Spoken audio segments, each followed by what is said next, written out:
the February meeting of the Tennessee Real Estate Commission. And Ms. Maxwell, if you will call the roll and do the public disclaimer. Yes. Notice of the February meeting of the Real Estate Commission, including date, time, and location, has been noticed on the Tennessee Real Estate website since November 3rd, 2022. Additionally, this month's agenda has been posted on the website since Friday, February 3rd, 2023. Now for the roll. Commissioner Joe Begley. Commissioner Jeff Diaz. Here. Commissioner DJ Ferris. Here. Commissioner Steve Gwynn. Here. Commissioner John Moffitt. Commissioner Joan Smith. Here. Commissioner Stacy Torbett. Here. Commissioner Kathy Tucker. Here. Chair Marcia Franks. Here. You have a quorum. Great. At this time, I'd like to ask Commissioner Torbett if she would lead us in a prayer and a pledge to the flag, please. Everybody bow your head. Dear Heavenly Father, thank you so much for the opportunity to be here. I ask that you bless all of us here. Thank you for the safe travels and good health for us here today. Give us wisdom and discernment as we make decisions. Help us to honor you in all that we say and do. In Jesus' name, amen. Amen. Stand up. To the flag of the United States of America and to the republic for which it stands, one nation, under God, indivisible, with liberty and justice for all. Thank you, Ms. Torbett. And now we're going to, we have the approval of the agenda. All right, I have a motion to approve. And a second, I have a motion by Ms. Smith and a second by Mr. Ferris. Were there any changes, additions, corrections at all that you want to see? The only thing I wanted to note is I know we are under time constraints today, and so we did order the agenda in a way that we could move the education update if time didn't allow. Good morning. Okay. So I just want to let you Okay. guys Thank you. that if we didn't have time, we might skip that part. Okay. All right. And now on to the approval of the minutes. Oh, we didn't take a vote on the agenda. All right. All those in favor say aye. Aye. All those opposed, motion carries. The call recording has been stopped now on this Next, call. we have approval of the minutes. Motion to approve. Second. Okay, we have a motion to approve by Mr. Diaz and a second by Ms. Torbett. Any additions or changes? All those in favor say aye. Aye. All those opposed? No. I would like to abstain since I was absent last month. Okay, so now we're going to move on to the informal appearances. Do we have all of the candidates online now? I can do a quick roll call if you would like. Okay. All those opposed, motion carries. The call recording has been stopped now on this Next, we call. have approval of the minutes. Motion to approve. Okay, we have a motion to approve by Yeah. Mr. Diaz and a second by Ms. Torbett. Any additions or changes? All those in favor say aye. Aye. All those opposed? No. I would like to abstain since I was absent last month. My voice is deeper than I Okay, thought. so now we're going to move on. I'm wondering if you are live streaming it and watching it on Teams, if you could please only do one of those. Motion carries. The call recording has been stopped now on this call. Next, we have approval of the minutes. Okay, we have a motion to approve by Mr. Diaz and a second by Ms. Torbett.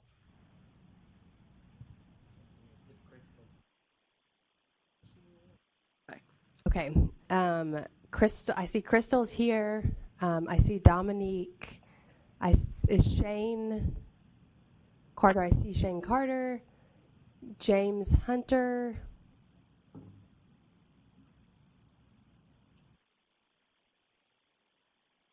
Is James Hunter present? If you're present, just let us know that you're here.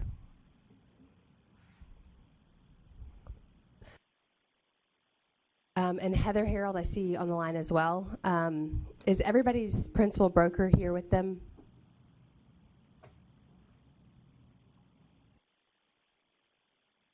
Let's start. Crystal, is your principal broker present? Is Tammy Paxton here with you?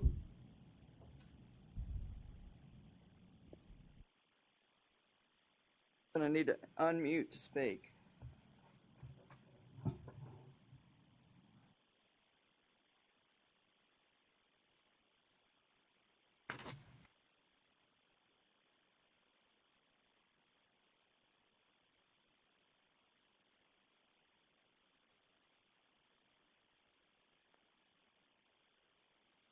Okay, so why don't we just, is Principal Broker Tammy Paxton on the line? Tammy Paxton here with you. Okay, I see her online. Are you able to hear me? Yes.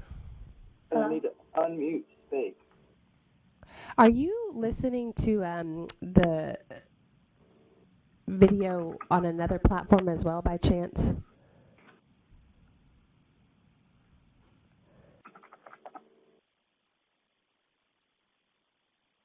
maybe trying to record it. Okay, so This why is don't we recorded that you can go back and see it. Is Principal Broker Tammy Paxton on the line? Tammy Paxton here with you. Okay, I see her and online. Are Do you you able want to to hear move on to something else? And I'm going to chat everybody and make sure they can hear. And then also I'll make sure that Are they... you listening Okay, to let's move on to the waiver requests. video Let's on move another to the platform waiver as well by request. chance? Okay.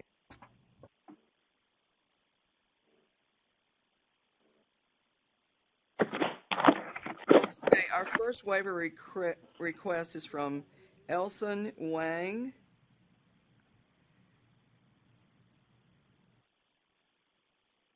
Maybe we can do if Ross is ready, the education report, since Director Maxwell would have to assist with the Okay, waiver request. I just realized that, yeah. Okay, all right, so we'll move to Mr. E. Ross White and the education report. How are you today, Mr. White? Madam Chairman, doing well today. Hope everybody else is. Good morning. Good. I'm pulling up my report here. And before you start, can I let you know that there was a fourth instructor name that was missing, and so I'm not sure what class they're going to be teaching, so I wanted to know that. On your list of instructors, there's 4 instructors, but one of them doesn't have a name. The last one. And I thought before I approved the class, I wanted to know who the instructor was.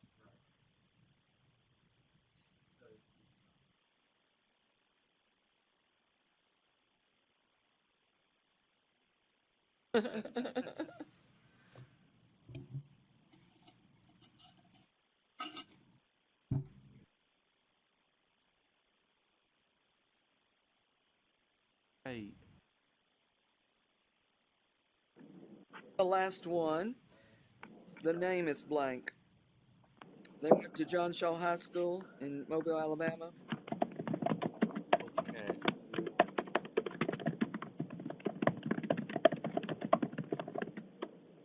Squirrels.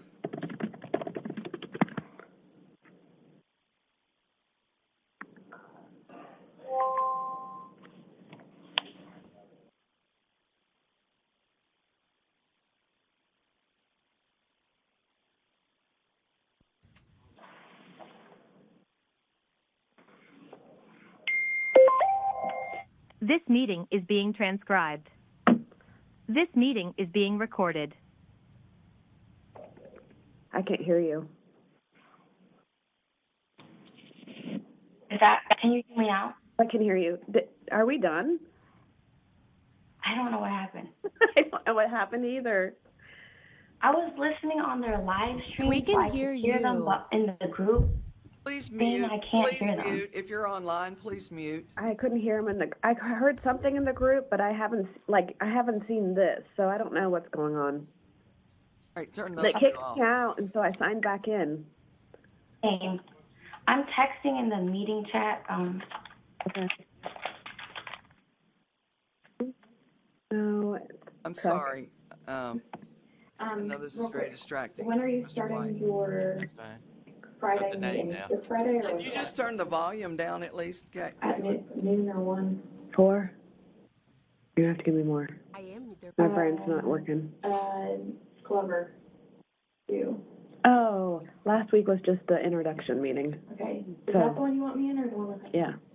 So Friday at 1. Well, One. you're on camera, so you might not want to do that. I can't hear you. Please mute your mics, please. Thank you. Okay, Mr. White. Chairman, the name that was left off is Lynn. I can't hear you. The name that was left off, unfortunately, is Lynn Harper, and she was approved as a new provider back in November. And I, unfortunately, had left her off of that one, thinking that she was already previously approved. However, she was not, so I added her to this to this agenda today. But you said she was approved in November. Her new providership was approved, and her course was World of Warranties. She only has one course, and I had listed her on the November report, thinking I had seen her name before another as previously approved. Pointed out she was not, so I added her to today's report. The name was unfortunately left off, but that's who it is, Lynn Harper. Okay. That's what I needed then. Okay, you can go ahead with the education report. All right.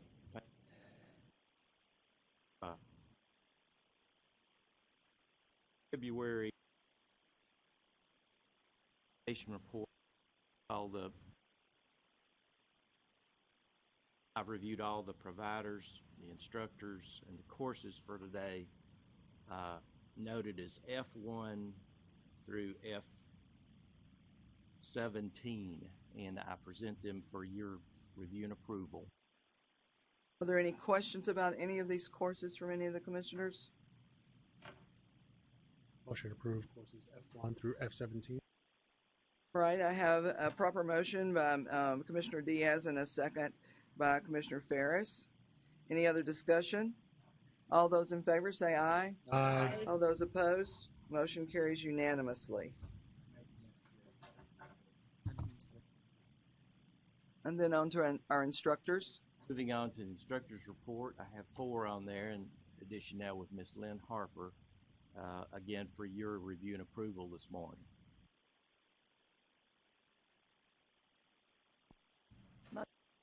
All right, we have a motion by Ms. Smith and a second by Ms. Tucker. Any other questions? All those in favor say aye. Aye. All those opposed, motion carries unanimously. Thank you, Madam Chair. Thank you, Mr. White.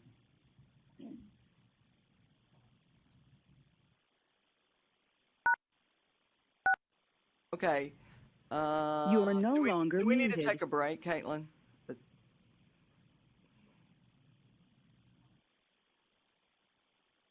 This is Caitlin. Okay, can you hear us now, Caitlin? I can. Okay, thank you. We'll, you'll just stand by. Sure.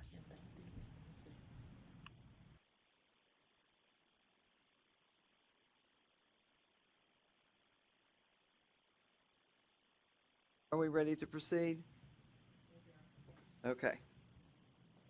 So we're back to informal appearances or waiver requests. Let's try the informal appearances. Okay.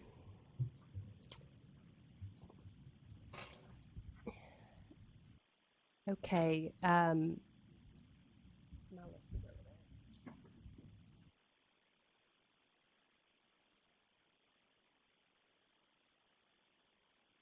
Are Crystal and Tammy still on the line? I am Tammy Paxson. I'm here, Crystal Bearcat. Okay, great. We are going to try this again. So I'll read a quick summary, and then I'll turn it over to Chair Franks, and then we'll turn it over to you. Okay, before us we have applicant Crystal Inthercod, apologize for the pronunciation, has taken the Tennessee Affiliate Broker exam. Her principal broker, Tammy Paxson, was first licensed in 2014. The firm is Dream Team Murfreesboro, doing business as Keller Williams Realty Murfreesboro. A summary of the criminal and disciplinary sanction is felony possession of Schedule 6 with intent. Crystal's statement and a letter recommendation can be found on your iPad. Thank you.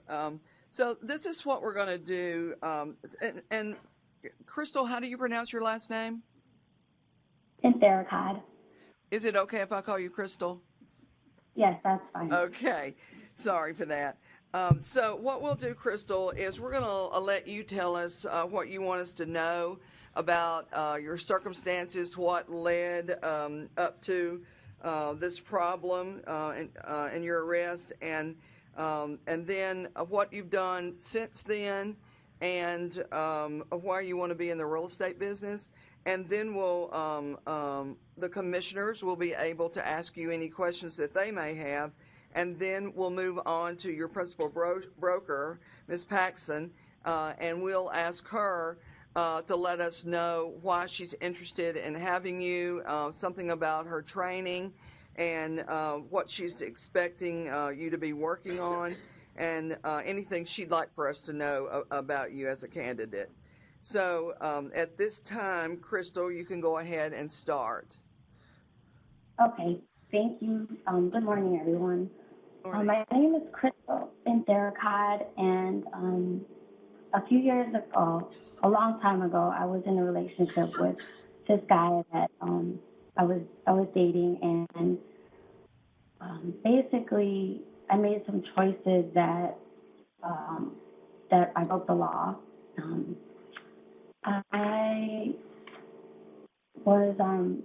We were coming home, and we were in the car, and we were pulled over for a traffic stop. And when the officers searched the vehicle, there was a marijuana found in there. So I was arrested along with the guy that I was dating at the time. And all of my offenses were with that guy. So I did everything because I felt like I was kind of like making bad choices with him and stuff like that. But since then, that was like 7 years ago, I haven't been in any trouble. I haven't broke the law, and I want to change my life. I've changed my life, I'm sorry. And I'm raising 2 children on my own. And also I want to raise my children in a positive way and not break the law. And I'm sorry. I take full responsibility for my choices and actions, and I served my time in full. I completed community corrections, probation, and a drug program, and paid all my dues. At the time, I was in a relationship with a man that was controlling, and I did everything to please him, and it's ruined my life. I've grown from my experiences now. I hold an active cosmetology license, and I've had that for the last 5 years. I work full-time at the Dry Bar downtown, and I purchased my first home in 2021. I worship at Oasis Church, and I also have my children both enrolled in Evel Harding Private School. It's a Christian school. I have friends that do not break the law now, and I've also reconnected with my family members, and also I see a therapist and a life coach regularly. My past does not define the person I am today. I want to be a positive impact to my family, friends, and community. I would be a great asset to Tennessee as an agent because I've lived here for over 10 years. I know the land, and this is where I'm raising my children.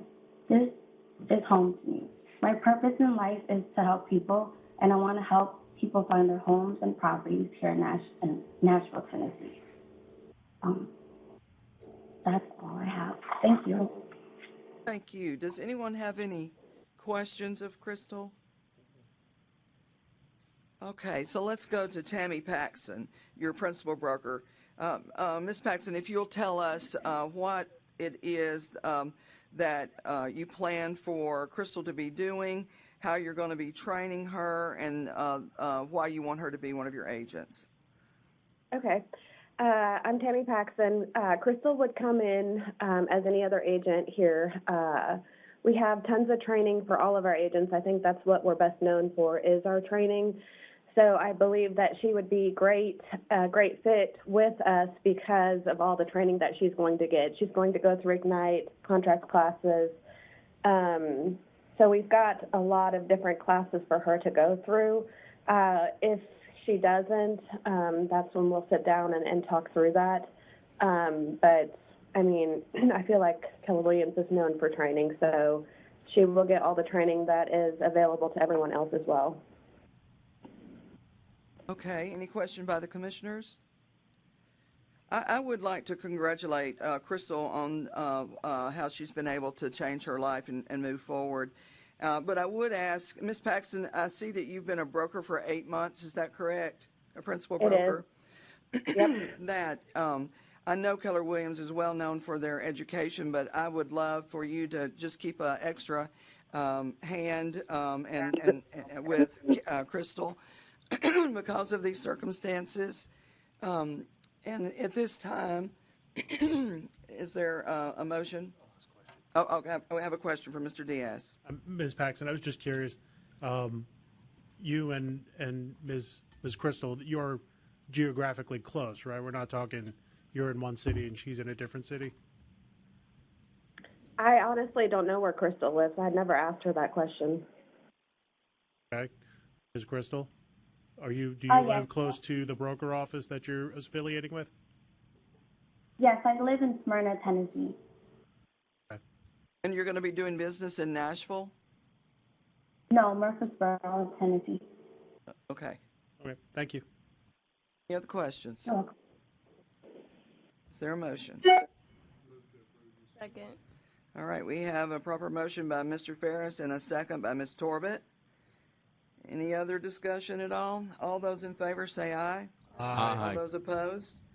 That vote is unanimous, Crystal, and we wish you good luck, and we're happy that you're going to be taking up this profession. Thank you so much. Good luck to you. Thank you. Okay, next is our candidate B, Principal Broker Kathy Dunn. Is Dominique Spar on the line? Yes, I am. Is that the correct way to pronounce your last name? Yes, it is. Okay, good. And Kathy Dunn, can you hear us as well? Oh, she's muted. Yes, I can. Okay, thank you. Well, we will follow the same process that we just followed, so I'll read a quick summary and then turn it over to Chair Franks. Thank you. Ms. Spar has taken the Tennessee Real Estate Affiliate Broker exam. Her principal broker is Kathy Dunn, licensed since 1995. The firm is Highlands Elite Real Estate, LLC. A summary of the criminal and disciplinary sanction is the Florida Education disciplinary. Her statement and letter recommendation can be found in your iPad or on your iPad. So, Ms. Maxwell, I have a question about this one before we even begin. Yes. This one is comes from a Florida Education Disciplinary. I believe it's the board, the Florida Education Board. Right, right. So that education board found an infraction. So does it not matter what regulatory board? I mean, if you were No, and I think we might have more than one. If an applicant has been licensed within the last 10 years for any reason by any other licensing or regulatory government entity, then they would need to appear before the commission. Okay, I just wanted to be sure about that because I thought that was kind of odd. So, Yes. All right, so we'll move forward. And Dominique, Yes. we'll do just like did you hear the last the last candidate that spoke to us? Yes, ma'am. Okay, so if you'll tell us what got you in this situation, what you've been doing since, and why you want to be a licensee, a real estate licensee, please. Okay, so at the time I was teaching kindergarten at a lower income school, and I had a class with multiple behavior problems, elopements, and at the school I was at, we did not have an aide in the classroom with us. So it was just me, and we were walking from PE back to the classroom, and one of my students decided to elope from the classroom, which means he ran away from the classroom, and he had a big trash can on wheels trying to run into other people and students. So I had a walkie-talkie that we were using to contact administration, and I was calling. I wasn't getting any help, so I was trying to get my class to the classroom as we followed this student who was pushing this trash can around. Well, in the meantime of getting from PE to the classroom, another one of my students who had behavioral issues, at a point where we were stopped, decided he was going to sit down and chose not to continue walking with the class.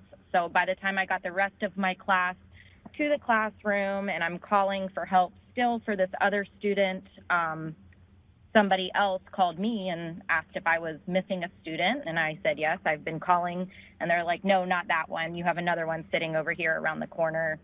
And I was at that time got a letter of reprimand for leaving a child unattended. So at that point, I did get the letter of reprimand. I got a $750 fee, which has been paid.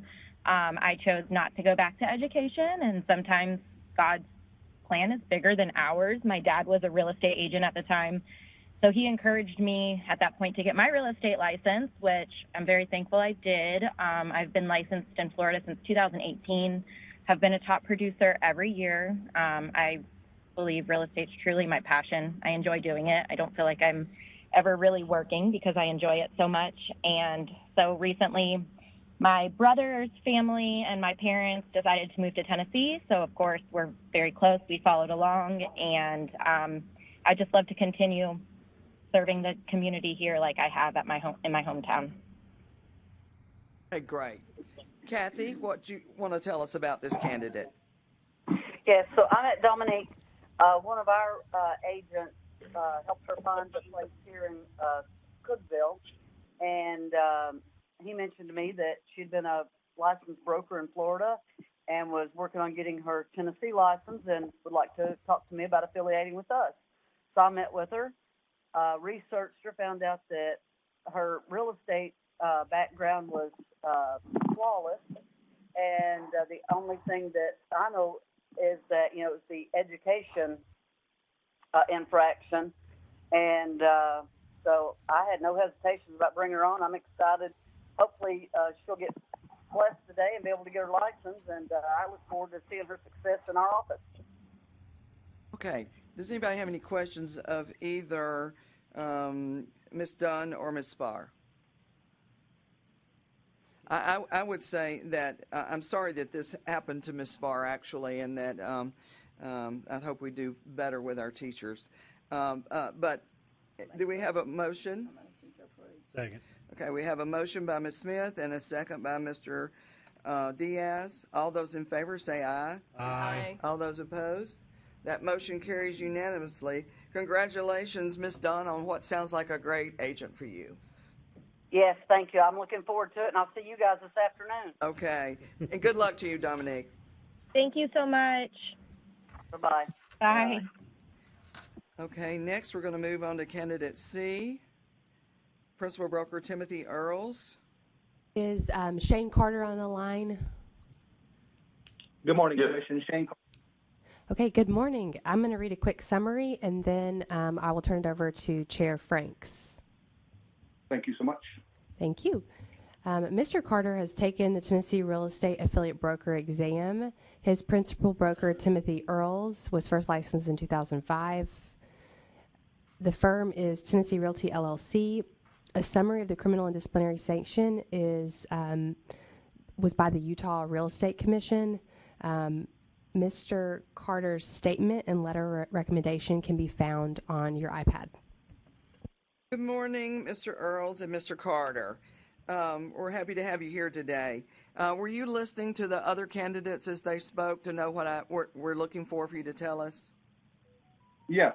Okay, go ahead, Yes. Mr. Carter, and tell us your story, please.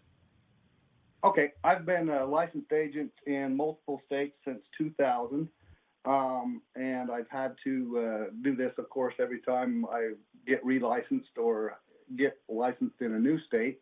And so I've had this all on file and in proper order so I could explain it real quick.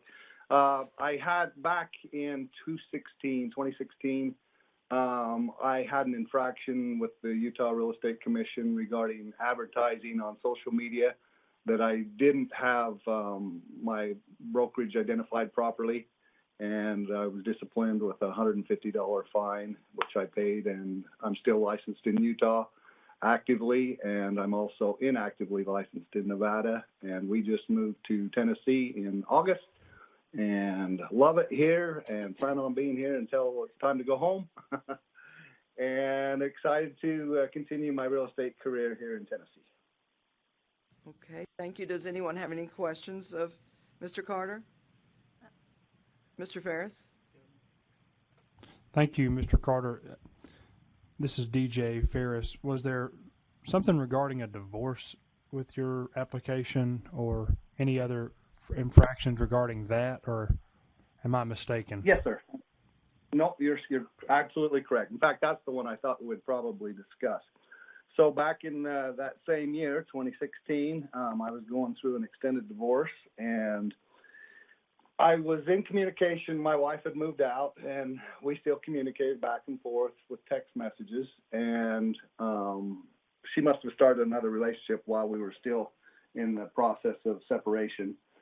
But she had put a do not contact order against me, and I was never even aware that it was placed upon. And I sent text messages. So I sent her a text message on Valentine's of that year and asked her if she'd like to go to dinner and talk about reconciliation. And then I sent her another text message on Mother's Day of 2016 and just told her great job with the kids and this, that, and the other thing, just loving text messages.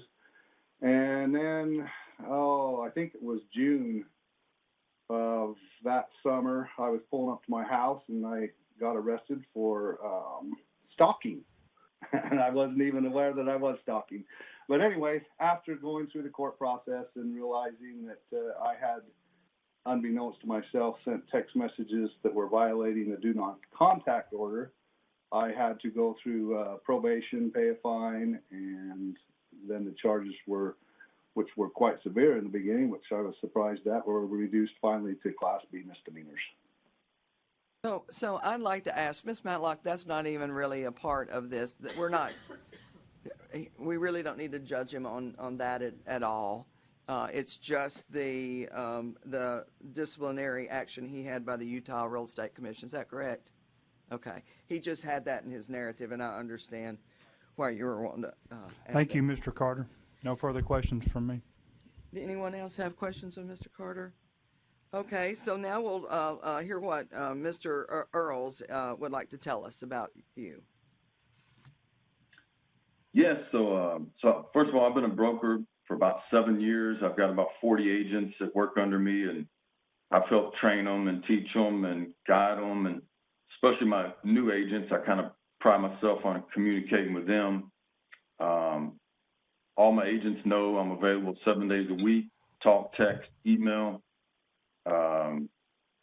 We do have, with our new agents, we have about 5 training sessions up front that happen pretty quick in the first couple of weeks. Then I follow up with them once every week or two, depending on what they need. And then again, I offer training anytime they want it, 7 days a week. As far as Shane goes, in some ways, I think he's more experienced than me. He's been an agent longer than me, so I think in some ways we can kind of help each other. I met with Shane a few weeks ago. We talked through everything that He just explained, and we sat down and had a good, almost 2-hour conversation. I feel like he would be a good fit for me and vice versa. So that's kind of where we are today. Okay, any questions of Mr. Earls? Mr. Ferris? No questions for Mr. Earls. I just wanted to say I sense that Mr. Carter is going to be approved unanimously, but I would like to add, too, that I do know Mr. Earls. I know of his career and of his standing as a man there in his community. And Mr. Carter, I believe you will have a good experience with that firm. Well, thank you. I'm excited. Dan. Thank you for saying that. I appreciate that. Any other questions? All right, so we have a motion by Mr. Gwynn and a second by Ms. Tucker to approve. All those in favor say aye. Aye. All those opposed? That motion carries unanimously. Mr. Earls, let me just say this to you and Mr. Carter, and I probably should have said it to the ones before you with the Florida problem. Just be really sure that you know the Tennessee law. There's a lot of things different in Florida and Utah than there are in Tennessee. So just give a little extra time going over Tennessee law. We would also invite you to come to one of our Real Estate Commission meetings sometime if you'd like to. You get 8 hours credit for that. But just be sure to be on top of that. And Mr. Carter, if you have any questions about anything, be sure and ask Mr. Earls about it. Thank you so much. I definitely will. All right. Good luck to you. All right. Thank you. Thanks for your time. Thank you. All right. Next is candidate B, Principal Broker Joel Brown. James Hunter, are you on the line?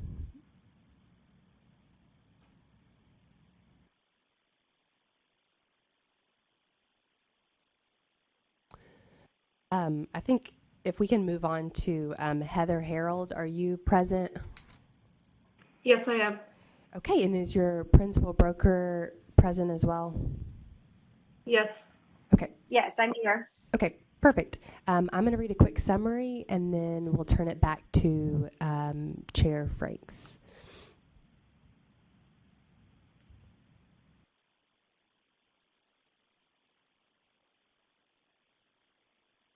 Okay, before you have applicant Heather Harold. She has taken the Tennessee Real Estate Affiliate Broker exam. Her principal broker is Caitlin Hamby and was first licensed in 2013. The firm is Dream Team Green Hills, doing business as Keller Williams. A summary is theft under 500. Ms. Harold's statement and letter of recommendation can be found on your iPad.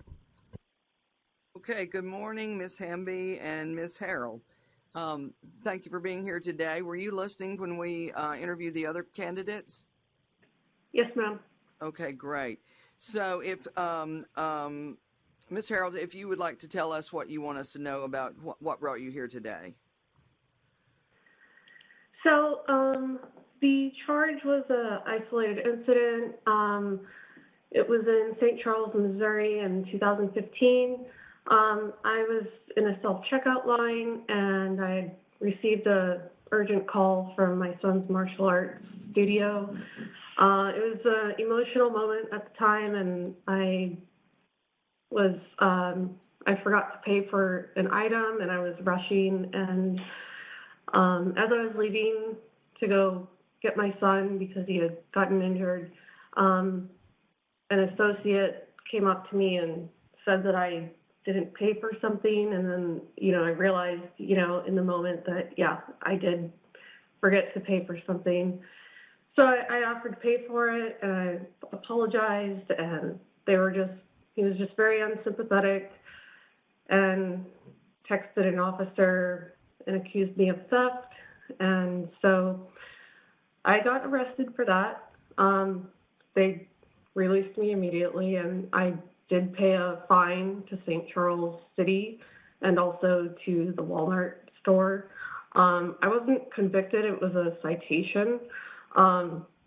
So since then, I have completed my bachelor's degree in information and communication technology.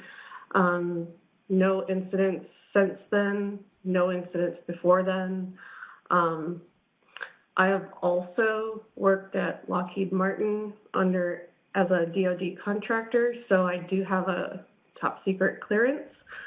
I moved to Tennessee about a year and a half ago, and I started working as a DoD contractor again for Deloitte, and I'm currently working there. And I do want to be in real estate because I want to help people find their dream home, kind of like how my husband and I have here. And I want to serve the community as a real estate professional and offer my expertise in IT and just integrate myself into this beautiful place that we live in here in Nashville. Okay, thank you. Ms. Hamby, what would you like to tell us about Ms. Harold? Well, Heather would be a new agent with us, and similar to what Tammy was saying earlier about Keller Williams with the training, we do have a 1-week boot camp that we run at the beginning of every month that we would be asking her to attend so that she could get the upfront training, and then obviously the ongoing training and mentorship that we have available within our specific market center to help her be accountable to the goals that she has to build the career that she wants to have. So we look forward to partnering alongside her and helping her reach her goals. Thank you. Does anyone have any questions of Ms. Hamby or Ms. Harold's? I have a question, but not Mr. Diaz. more of a procedural thing, Ms. Matlock.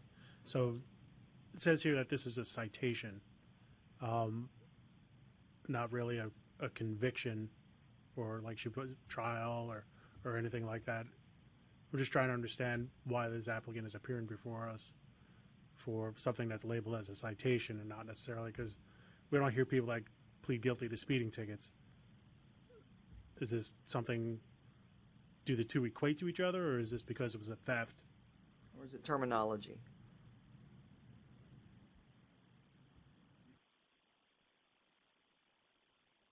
Here, Michael.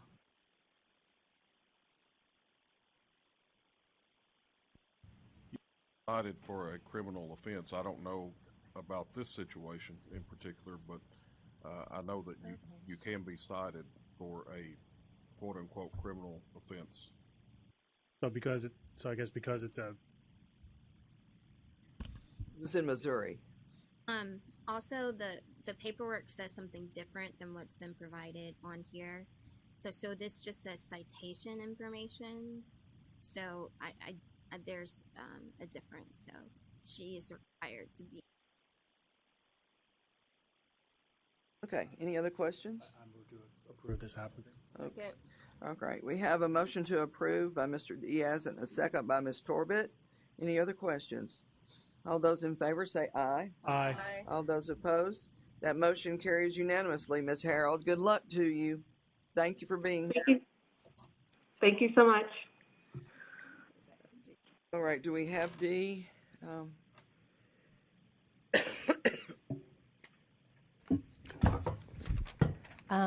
I don't see them present, so we'll just continue to watch, and we can also reach out. But okay, if you'll just keep your eye on Yep. that, because I can't. Yes. I can't see it. All right. So now we're going to move on to the waivers. The first one is Elson Wang. Yes. This licensee was revoked, and they paid the penalty fine of $1,100, but they are requesting exemption from retesting. My understanding is that this one was suspended a year due to a lapse in E&O insurance. And once a licensee has been suspended for a year for E&O, they move into revocation status. once in a revocation status. There's a penalty fee that you have to pay, and you have to take the exam as well as meet current education requirements. So has this person, they're asking a waiver of retesting. Yes. So were they revoked means no license. So do they have to start back at affiliate? I believe the statute on the E&O doesn't specify that you have to start back at affiliate. It's just that once, because you can see their license didn't actually expire until this past December. Huh? But I'm going to pull it up. I believe they also, I'll find out exactly when they were suspended for E&O, but once you've been suspended for a year, the statute says you go into revoked status, and then I believe it just says that you must retest and meet current education requirements and pay the penalty fee, which is the $1,000 that he's paid or she's paid. So this means that you would have to retest for the broker exam. Is that correct? I believe they would be eligible to retest for the broker exam. Yes. Okay, and in their letter it says, I made my request to reinstate my license before the expiration date of my license and paid the penalty and E&O.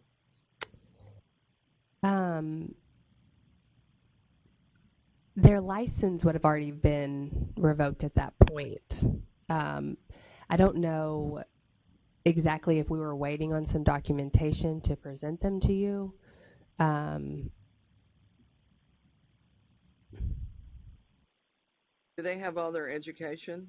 It looks like this letter that's before you we didn't receive until January 12th, which was the day after the last commission meeting.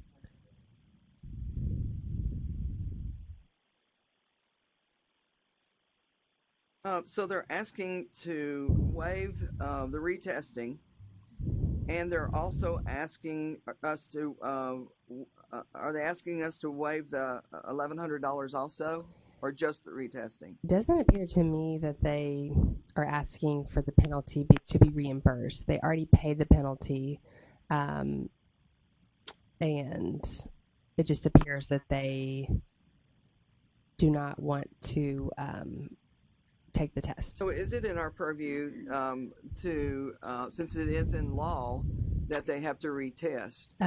It is in your purview. I'm going to pull up the law so I can read it to you.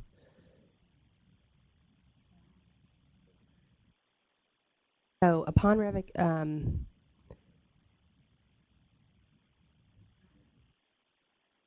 so under 6213.112, under L1, a licensee suspended more than 1 year pursuant to this section shall be automatically revoked without any further action by the commission. The commission shall send notification, and then upon written request to the commission, they can request a formal hearing. And then under 4, upon revocation of license, any individual seeking reissuance of such license shall reapply for licensure and pay the penalty fee in subsection K, provided, however, that the commission may, in its discretion, waive reexamination or additional education requirements for such applicant, or reinstate a license subject to applicant's compliance with such reasonable conditions as the commission may prescribe, including but not limited to payment of the penalty fee. So they have their 120 hours, is that correct? I believe that's what they stated in their letter, that they worked hard on that over the last couple of years. Yeah, and in your little form, it says education, yes, they have the education, but no on the E&O. Which is why they were revoked in the first place. Let me double check if they've gotten their E&O yet. Yeah, no, they still don't have E&O, but I don't know if they're waiting for they wouldn't be able to get licensed. You can't get it if you're revoked. Yeah. So, and it does look like their E&O expired 1/1/2021. So, I think their suspension likely started January of 2021, was suspended for a year until last January, and then it appears they did not realize it until probably their renewal came up in December. Okay. When a person's license is revoked because of this, do they get a notice, or how does it work? In other words, you know that you're supposed to do this by a certain date, and you don't do it, your license is revoked. They get a letter from you or someone that says your license is revoked, so there's no confusion about whether their license is revoked or not, correct? Yes, we send 3 letters at the time of suspension, one to the firm, one to the principal broker at the firm, and then one to the main address that we have on file for the agent. And that spells out you have X amount of time to obtain E&O, and then spells out the penalties from there. But then another one is also sent at revocation. Does it say you have to pay a fine and retest? Let me pull up the revocation notice. The initial suspension notice does have a table with all the fines that accumulate. So it's just like with the rest of us who are licensees. We got notifications. Our brokers got notifications. I just want to make sure that it's clear. There's no ambiguity on any step along the way, so that when a person comes to ask us to do this, why are they coming? I mean, just because Well, they don't want to the take the test? statute does spell out that the commission can waive the reexamination. But, and I get in her little narrative here, she does say that she moved twice. So do we know if she updated her address with Trek? Do we know that those notices landed? Do we know? My question would be, did she move firms? If the letter also goes to her firm, does it matter if she moved? Like, they're saying they sent 3 different letters. Yeah. So surely one of those would have reached her, unless she was also moving firms or wasn't at a firm. As a principal broker, when I get those notifications, I call my agent and say, look, you've got to so-and-so, and, you know, what are you lacking? And once you get it, be sure and send it to me. That may not be possible in large offices, but I'm just wondering if she wasn't affiliated with the firm either. I mean, we're only as good as the addresses that we have. right, So and it's their responsibility. yes. And there is, I can't remember if it's in law or rule, but there is a requirement that the firm notifies us within 10 days if they change addresses. It's a rule. So if a licensee is moving, they're required to notify us of their updated address. So like that's, I hate so that's like an excuse that we get very often as well. That's not the address where I live, or that's not my current email address. And I'll quickly inform the individual, well, that's the email address that we have for you on file, and it is your responsibility to update us with that information. Same thing for like disciplinary matters. So if I send a consent order to the address that I have for you on file, or the email address that I have for you on file, you have not updated the information that we have for you. So there's no way that we can just magically know that information for like 36,000, 40 million. So you have to like update that for us in order to know. But like we are saying, as we're preparing for this cycle, like we are tracking the different communications where we inform people of every time, update your information. And so we send those 3 letters out for suspension. And then when you're revoked, we would have to send those 3 letters about revocation again as well. So they're aware of what has happened to their license. At least to a degree where they should contact Trek and figure out what's going on. Right. And so when I have to send those emails to the very disgruntled principal brokers, I let them know it's like these 3 letters were sent on these dates. And the principal broker is held responsible too, aren't they? Yes, they are. They should know. Their responsibility. Yeah. They don't know. Okay. Well, I'll do a motion to deny this request. Second. All right, we have a motion by Mr. Diaz and a second by Mr. Gwynn to deny this request. Any other conversations, discussion? Mr. Ferris? Yeah, I was going to be of the mind to approve it, and yet it is crazy. Having 3 other states with their broker's license, and I don't know the markets in those states, but a lot has been going on in the Tennessee real estate market the past 3 years.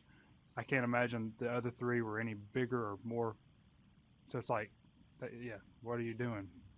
Where have you been? So perhaps I don't even know how I'm going to vote yet, but I know I need mercy when it comes to things. But come on. But I do just want you to know you do have that within your discretion to waive examination. So that is like the reason that they can request it. You can do it. So that is something, that is why they can ask. We can also waive the fee, though, correct? Right. You can waive the fee. You can waive examination. So it's interesting to me that it prescribes 2-step process to get your license, pay a fee, pay a fine, and take a test. Right. So in this case, I don't understand the logic of paying a fine and asking us to not let me take it must be obviously easier to write a check than take the test.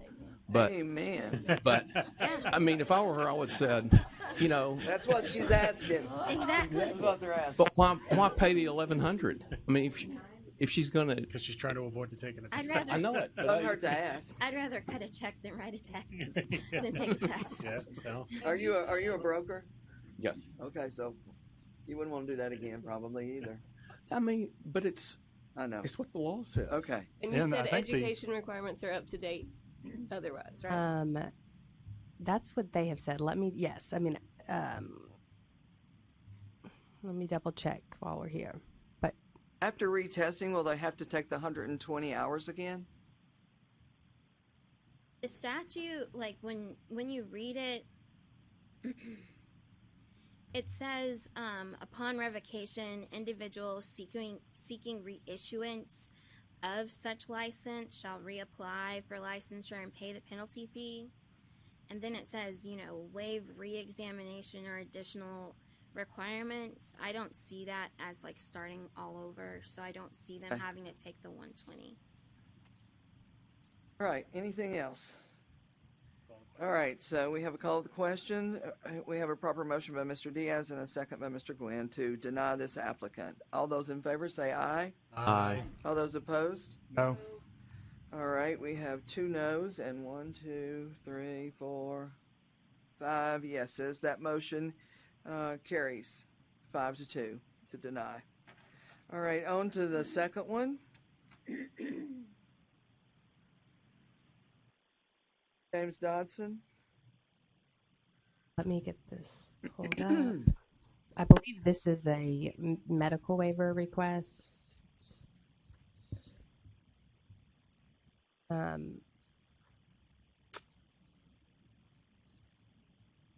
So Mr.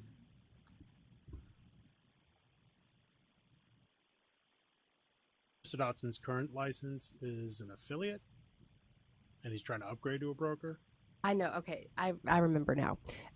He had to downgrade his license, and that was due to not having completed 72 hours of the 120. And so I believe his request is that I guess he's requesting to be upgraded back and then given more time to complete the 72 hours that he did not complete. His letter says, I am asking for a reinstatement of my broker's license and 2, a removal of the late fees associated with not meeting the deadline. The late fees would present a significant financial burden for my family. And the paragraph before that, it says, I believe I still have 10 hours from completion and can complete this requirement within the next 30 to 60 days. Now, what? See that? It's in his letter, the last two paragraphs. Now, if I only lack 10 hours, I could have those 10 hours in the next 10 hours, not 30 to 60 days. That's number one. This guy, obviously, he's had some hard stuff to go through and some bad circumstances. I would like to point out that our previous chairman, Mr. John Grease, as he was chairman of this commission, I think he had 2 knee replacements, 2 hip replacements. He never missed a meeting. So, when I read that, I thought of John, that, he took care of his business and he never missed a meeting, and sometimes was here in pain. But I'd like to open it to the floor for discussion and see what you all think. I guess the question is, so this is 10 hours of post-licensure education that he lacks. So from what I can tell, it looks like 13, not that big a difference. And it looks like he worked to do it right up until his 4th year ended on September 26, 2022.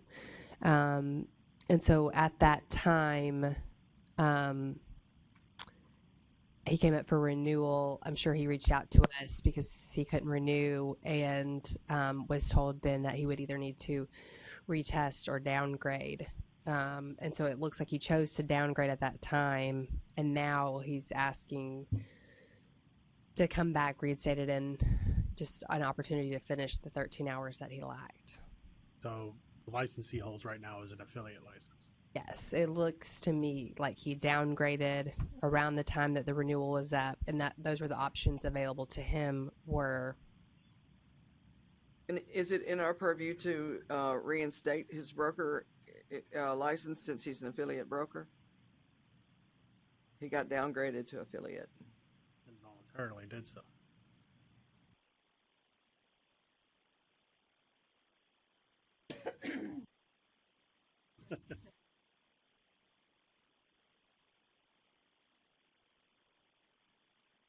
I have a lot of sympathy of someone else. And while it seems as if you should be able to do a lot of other things while you're doing that, sometimes you can't. So I'm not that sure is what more- happened with this one, why he's just now coming to you. It looks like he renewed in October.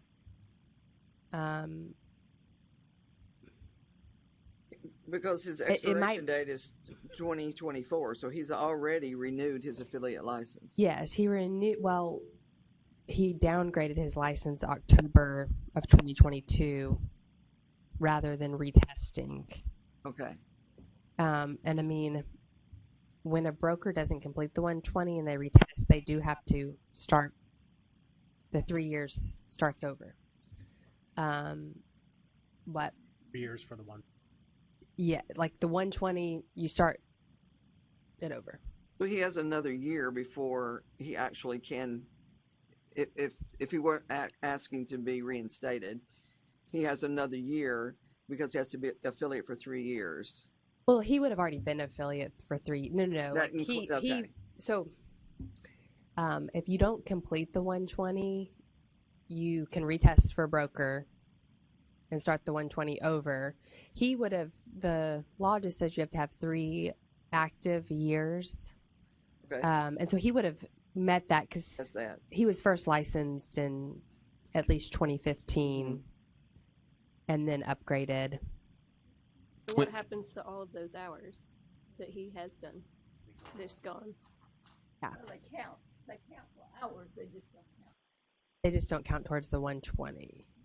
So the question is, do we reinstate him, and do we have the purview to do that? two attorneys.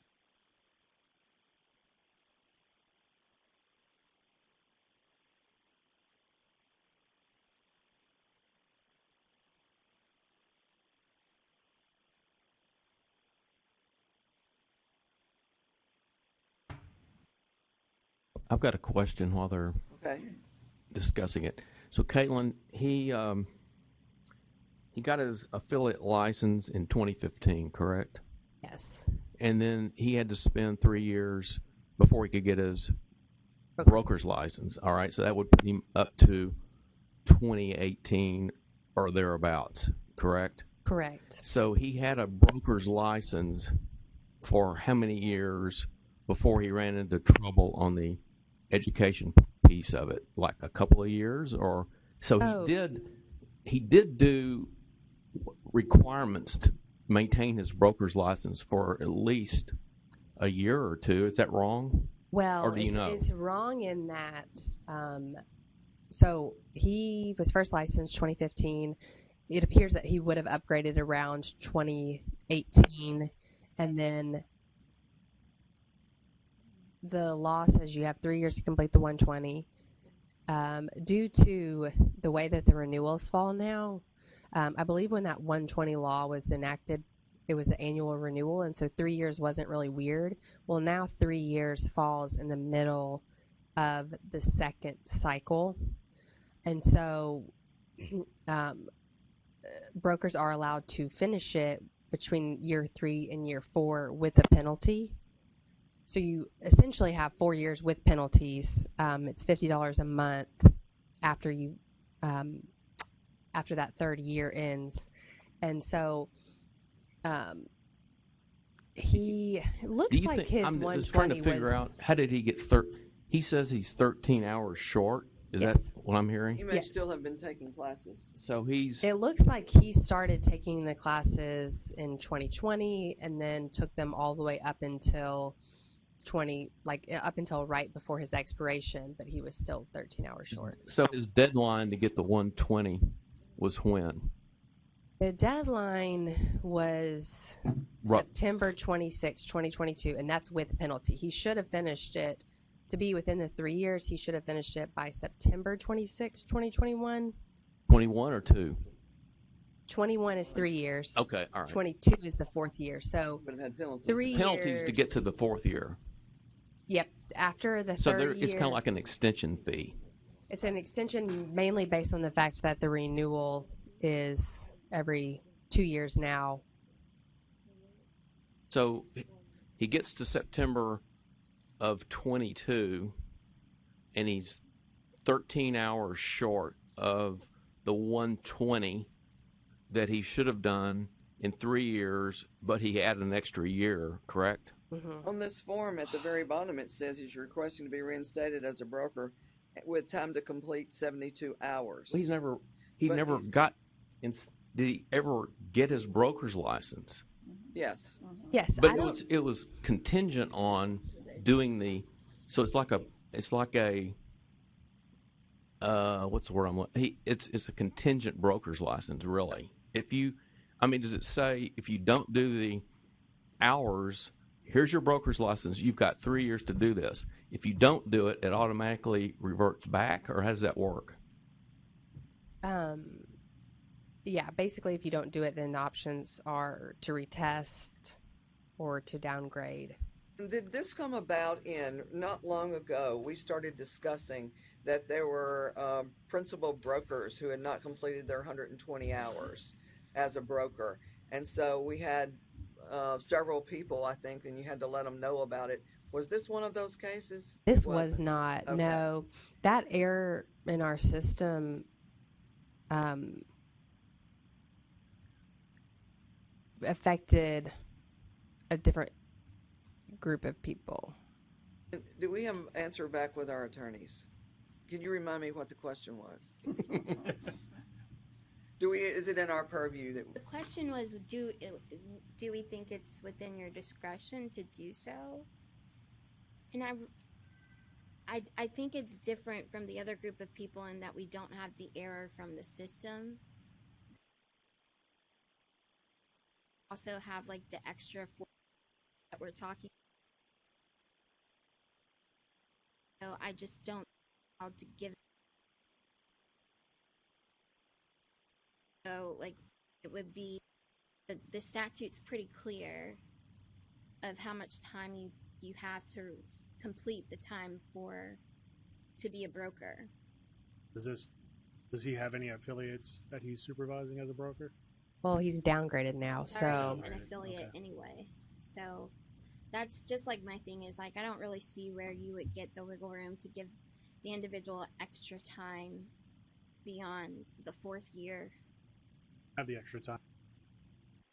That's the clock, right? In the that I mean, 3 plus 1. we're already at the 3+1. You want to get plus what the All extra right, 4 months? What did they're asking Anyone for? like to make a motion so that we can at least get something on the table? I'll make a motion to deny this request. All right, we have a motion by Mr.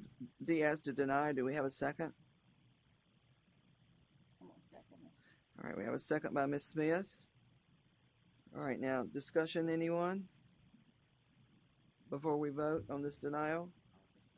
Is currently he has an affiliate license, and he Wants to be reinstated to Right. broker.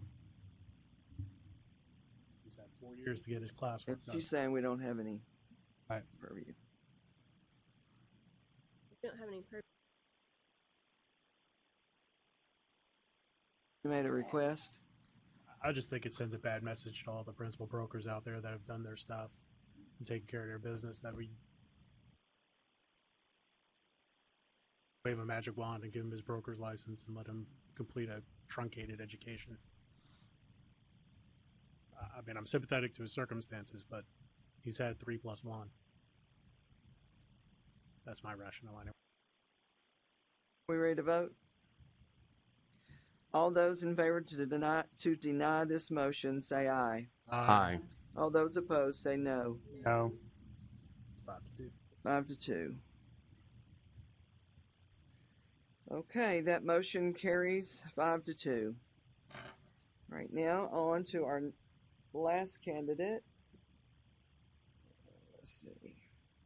this is also an E&O request, and it's requesting both a waiver of the penalty and the retesting, and to be able to place his license into retirement. This one is He said he was made a couple attempts to put his license into retirement but got hung up. so. I'm going to pull it back up. My memory of this is that he reached out once his license was already suspended to put it into retirement, and he reached out after the 30 days. And after you reach out after the 30 days, there's penalties that begin to accrue, and we can't just put your license into retirement until you've satisfied the penalties that are in law. And so on the file, I can see there's some back and forth, but we never got the suspension. I don't know what the right word is, but the suspension was never handled, so his license could not go into retirement. And we never got any correspondence back. So this Was not a broker, always an affiliate broker. Yes. Well, this was an instance where their notices ended up in an office mailbox that didn't get checked regularly. Yeah, that his wife didn't check.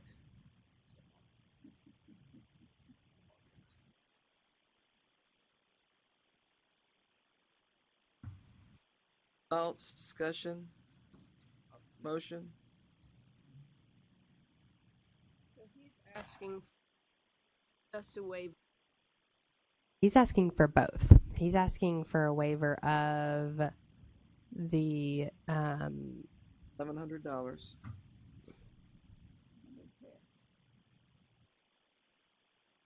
Doesn't have to retest to put his license.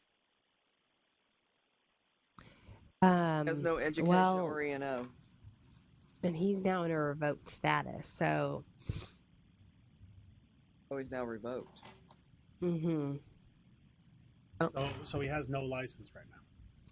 You would have to retest anyway, so I don't think you guys actually can. Well, I don't know that you can actually waive the retesting because his license. So his license was suspended for E&O on 1/31/2019, and then it expired on 7/23/2020.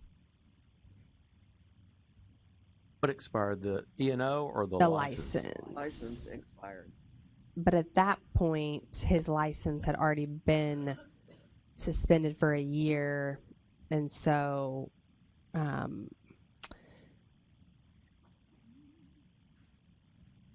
all this documentation.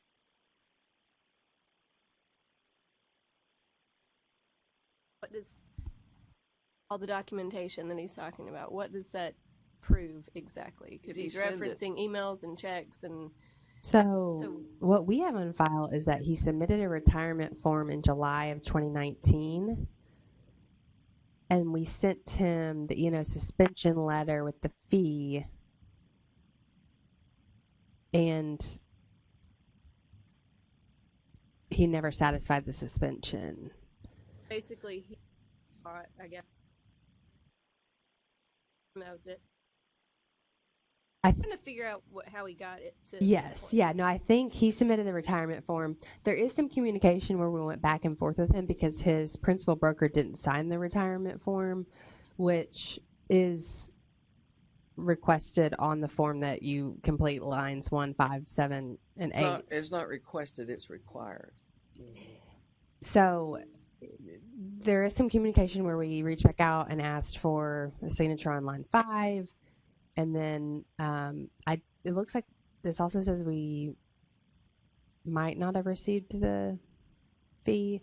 And then in October of 2019, he was sent his suspension letter for the E&O penalty, but that was never satisfied. So since 2019. But now his wife's gotten a lot of business, and he's now wanting to get his license where he can help her, is what his letter says. Yeah, so, I mean... So he didn't worry about it because he's a teacher. It says he's a teacher. So he didn't worry about it, but now his wife's gotten real busy and needs his help, and he's like, uh-oh. Well, and he says in here that my feeling was that while I recognize there would obviously be some penalty due to improper procedure, if I had the opportunity to fully explain what had happened, and with my intent that the penalties would be reduced. So I think you might have the authority to reduce the penalties, but since his license has been expired since 2020, I'll defer to Anna, but I don't know that you have the authority to waive retesting because his license has also been expired since 2020. He's been in revoked status, so that's his status, but the expiration date on that license is 2020. So, Anna, if we have no authority, is a vote needed? You have the authority, I would think, to waive the penalty. The fee, that is. All right, I would like to make a motion that we reduce the penalty to $5,500. I mean, $550. Sorry. $550, not $5,500. I was trying to do math in my head. But not reinstated. No, he still has to go through all the proper channels. Just reduce the penalty by half. These are revoked right now. Yeah. Okay. All right. So I have a proper motion by Ms. Torbett and a second by Mr. Ferris, and that is to reduce the penalty to $550. Period. Question. Yes, sir. What is the penalty for? What kind of penalty is it? Is it for E&O or is it for? Yes, his license is now, yes. Yeah, he was suspended for a year, which that accrues penalties.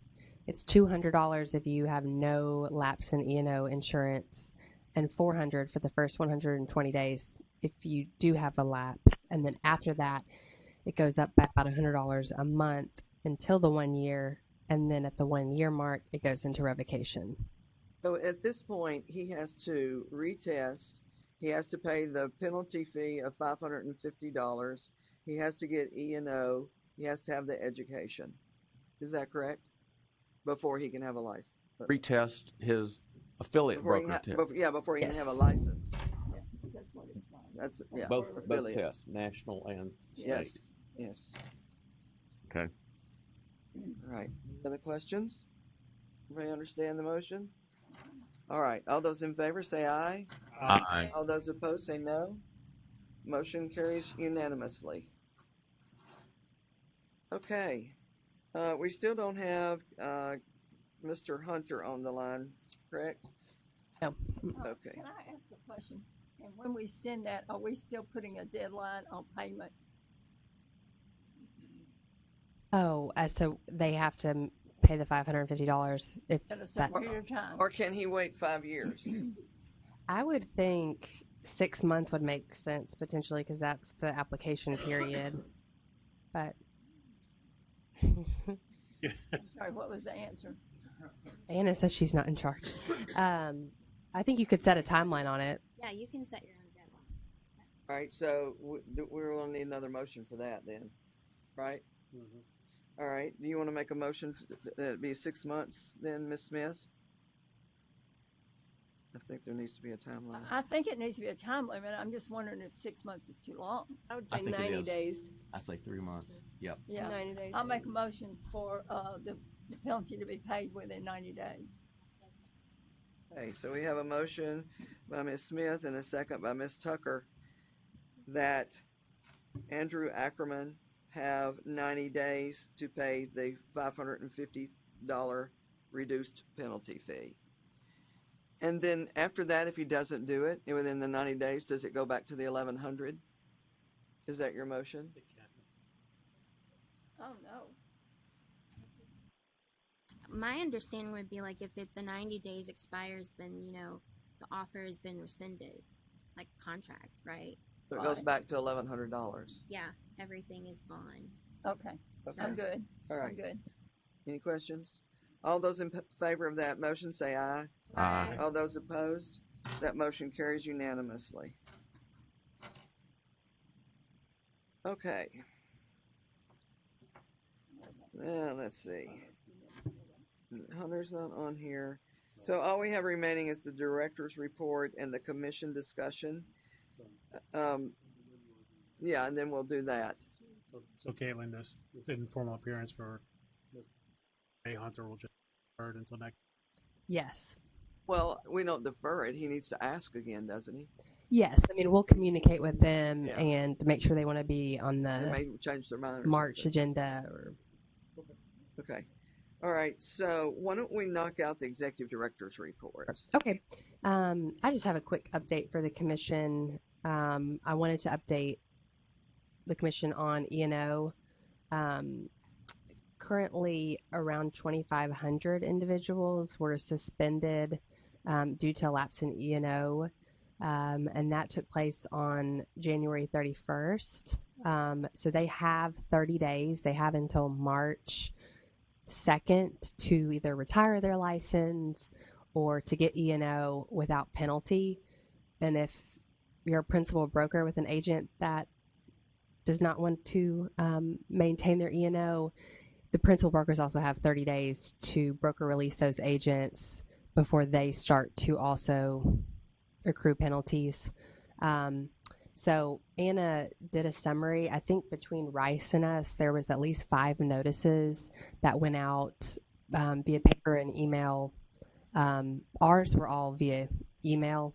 And then Rice sent a mail reminder to all agents, as well as 2 other additional email correspondences. So lots of reminders if we have your right email and if you haven't decided to opt out of our emails. Let me ask you a question. Mhm.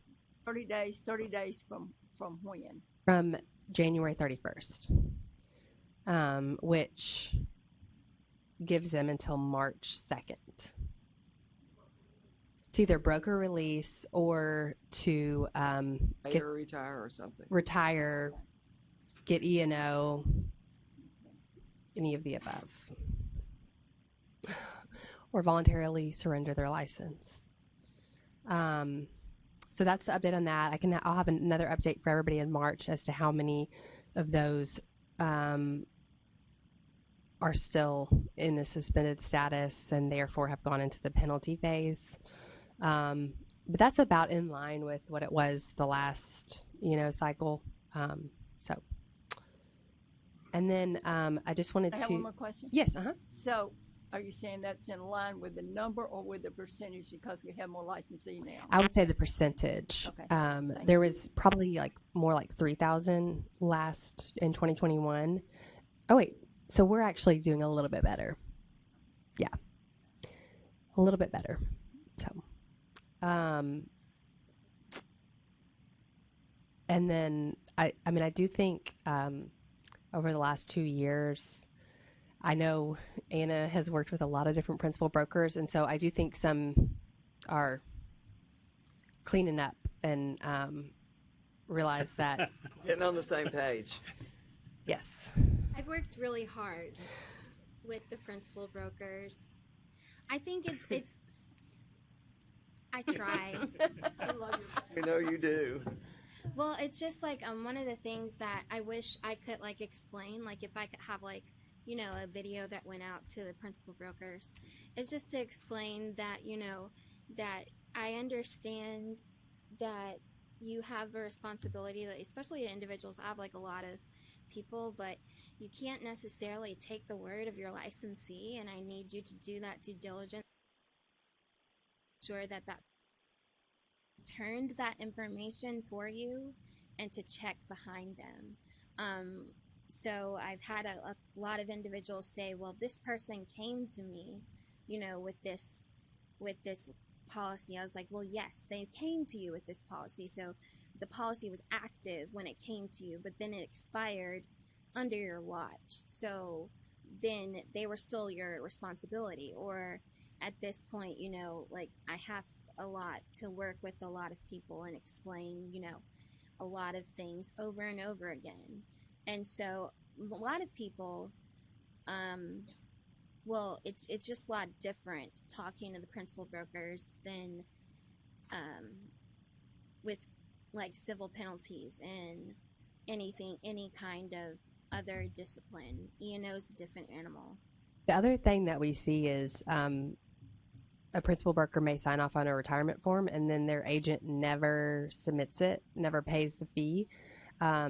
So that's something to be mindful of as well. If you have somebody that's like, I'm not active, I don't want to pay for this, insurance, it's important to make sure that they actually go into retirement status, because that is something that we've seen over the last 2 years. It's like the principal broker thinks, okay, I've signed away my responsibility, and then their agent never pays for the fee, and under TREC rule, it's not accepted until we've received it with the fee and the completed form. And so if you... With the broker release form. If you signed a broker release and you have it, but TREC doesn't have it, what does that do for me? Nothing. So... how much is that fee? How much for the principal broker? The principal broker fees are all in the exact line with the agent fee. So it would also be, and that's one thing that happened some last time, is the agent just paid the $400, didn't backdate their insurance, and just kept moving on. And then the principal broker came back and had their agent backdate their insurance, so that the penalty fee went down to $200 for both of them. So the bottom line is, it is the principal broker's responsibility, and the only way that you can have proof is that your agent at least needs to send you a copy of it and put it in their file. Yes. Also, It's simple, sending really. your insurance agent to me to yell at me doesn't help. Yeah. Yeah, and I mean, I think to your point about a video that goes out, I like that. I do. You should star in that video. I like that too. I mean, I like the idea of communicating of some type of a danger image education thing, to where it's like it demonstrates a scenario so that licensees can fully grasp and understand why it's important to have E&O insurance and to make sure that it does not lapse. And for lack of another illustration, I'm recalling this group called the Bible Project, and they write it's like a sketched. It's a video with animation, and it describes like the book of Nehemiah or whatever, and it goes through it. And once you watch it, you say, "Oh, I get it now." And the same could be done with E&O, where it would cost the state some money, no doubt. But well, Rice might have something like that we could share, because they have more of the actual claim side of it. Like what people are filing with their E&O, so like why you need it. Yeah. I was thinking having Anna do the video and embed it in our newsletter. Because we're never going to get state pay for a graphic designer for our. No, but we actually it's gonna do. Be Anna. Every email reply, here's a video. Yeah. They actually do have a we'll call it No Sympathy. An animated video platform, like you mentioned. I know that. No, the state. Yeah. No, there's a video platform that might be the same one that you can create videos through that are animated. Now, that wouldn't involve Anna, Can but I have Anna's voice on it, though? Yeah. So she could narrate. I know. And eyes. Anna's voice and eyes. I know a few years ago when they did the broker summit. This was 3 or 4 years ago. Rice Insurance did a really, really great video on what to look for and why it was so important. So, but I would prefer Anna. Yeah. Something in combination of the two. Okay. I've got a question. Unrelated to that, but so is this?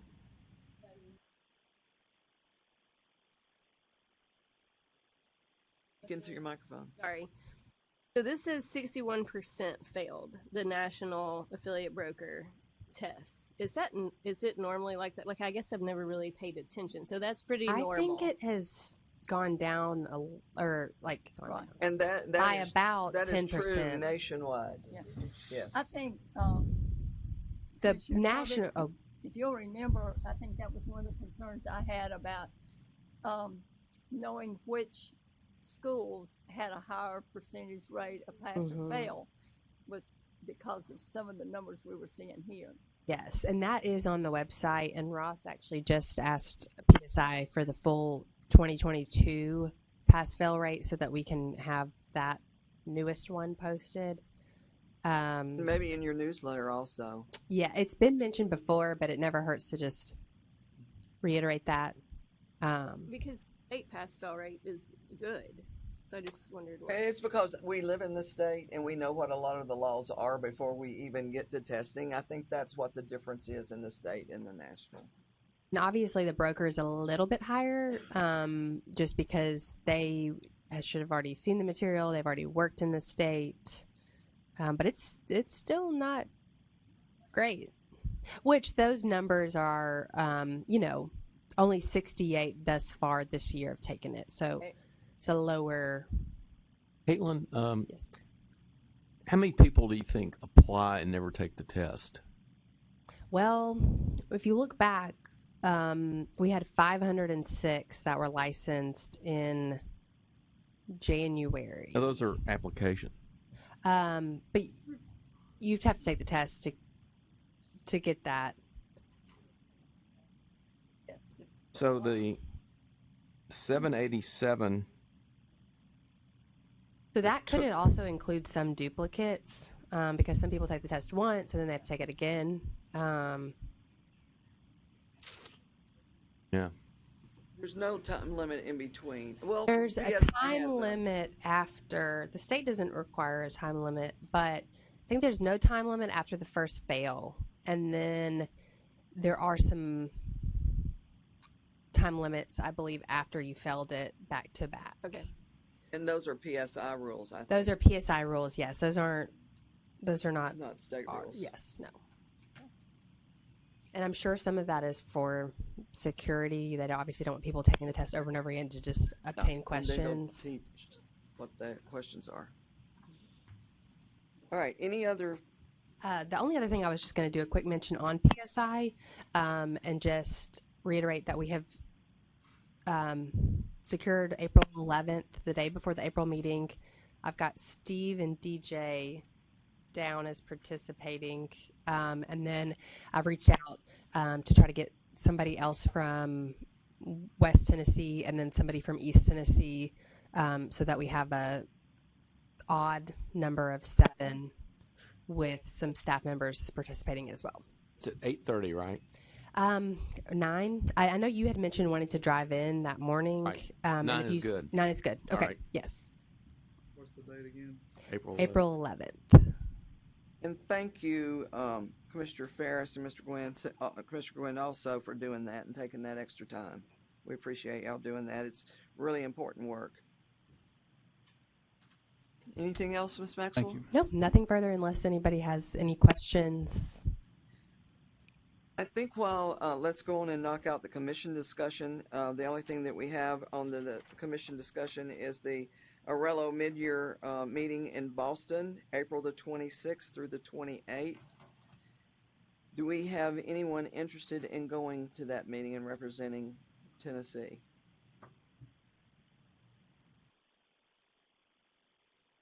Everybody's looking down.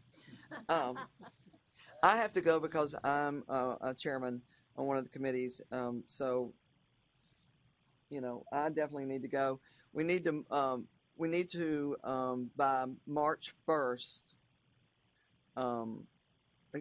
register and to get the hotels and everything. So if you think about it and let Caitlin know, and I've told Caitlin, if there are 2 members of the commission that would like to go, I would applaud that and I would love that, and I would want those 2 people to be the ones that the state pays for. I'm going regardless. If there's not 2 people, then I would love for the state to help me. So, but anyhow, if you have For those of us that have participated, I encourage you to go. Those that have not, to go. It's a worthwhile meeting.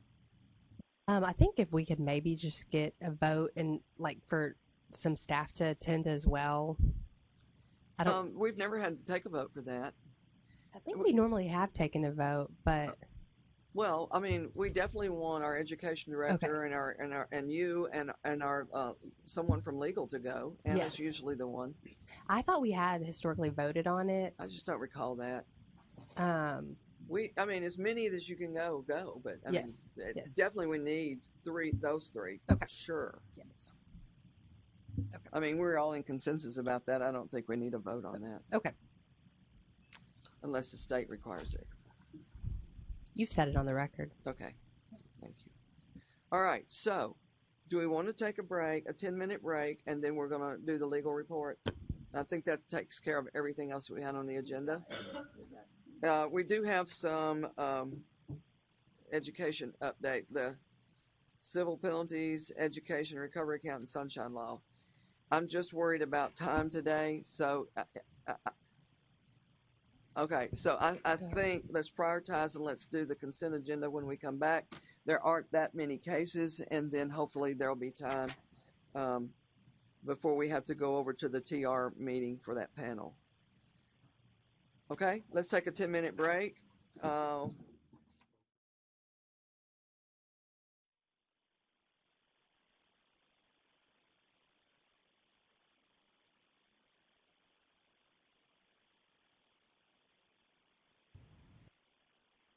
I'm sorry, my mic was off. So we're going to go ahead with the consent agenda, and I'm going to read the numbers that have been pulled from the consent agenda. So if you have any others that you want to pull, let me know.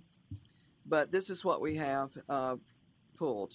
Number 1, number 9, number 10, number 12, number 13, number 16, number 25, number 35, and number 39.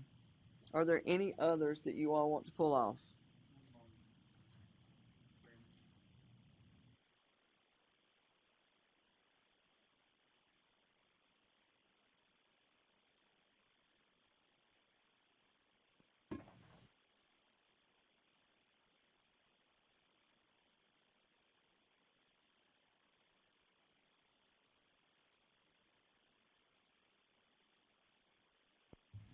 23 and 29, I'd like to add to that.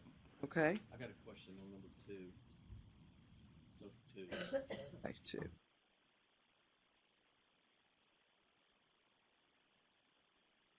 I have a question on our 7 and are those exact?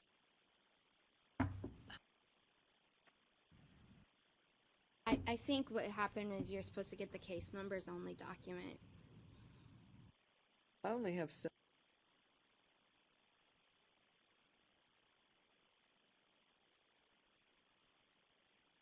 And Very first thing. Back. Here you go. Oh, Just okay. wanted to make sure They nothing. just did the same thing. Okay. Gotcha. Okay. Is that it? I can make a motion to approve everything except for those listed 1, 2, 9, 10, 12, 13, 16, 29. Okay, we have a motion by Commissioner Torbett and a second by Commissioner Diaz. All those in favor of that motion say aye. Aye. All those opposed, motion carries unanimously. All right, on number 1.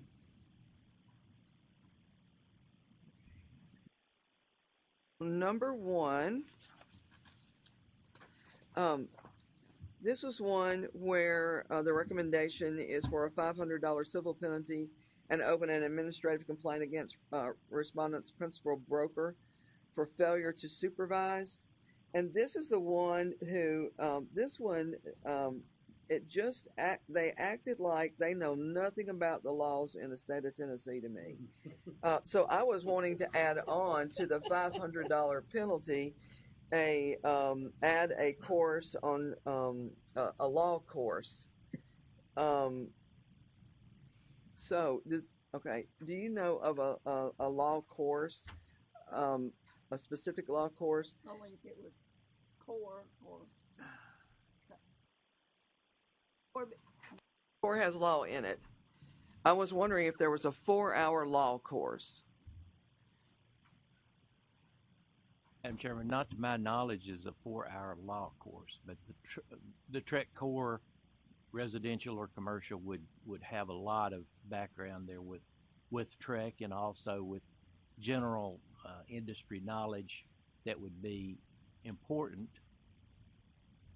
but I don't know of just a true law course.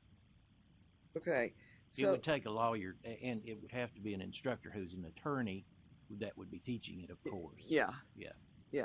And it just seems like that we have had a class like that approved, but this person has offices, this respondent has offices in Tennessee and another state. I don't know what other state. And it just seems like they're confusing the laws between the two states, and that's why I was wanting to have a core on Tennessee law. When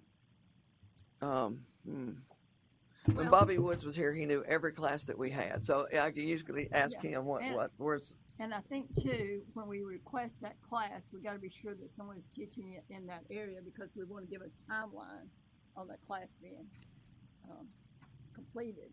Oh yeah.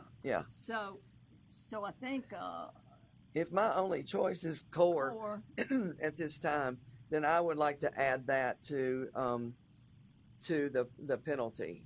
Within a time frame. Within 180 days. And it doesn't count as their required core class, which means they'll have to take it twice. Okay. So somebody needs to make that motion. Okay, Mr. Diaz makes the motion. Seconded by Ms. Tucker. What's the motion? The motion is that we add a Tennessee core class. They have 180 days to take the class. And it doesn't count as the core class required by the state. I've just got a question. It looked to me like that I would characterize this as a slip up, and that the respondent got back to you quickly, and is that correct? And seemed to be very compliant. Pay the $500, no problem. I'm sorry kind of thing. They haven't paid it or Right. anything yet. So it hasn't been assessed to them yet. right, and it was just their email signature. So that's why I had just assessed the civil penalty for it. But yeah, they were very responsive and recognized that it was in error, and it doesn't seem that they do a lot of business here in Tennessee. My reasoning was that respondent states that they are now aware of the rules in Tennessee and their second jurisdiction are different, and they are unable to use their email signature in the same. So that's why I was thinking if they're unaware of what the laws are, then they need a course in law. Oh, all right. Any other discussion? Let's have a vote and see where we are on it then. All right, so we have a motion by Mr. Diaz. Excuse me. Yes. Question? Yeah. Let me look for just a second. They were licensed in Tennessee. They were licensed in Tennessee in 2021. Yes. Bank was opened in over 20. They were licensed for a year and 6-7 months, correct? Right. Okay, thank you.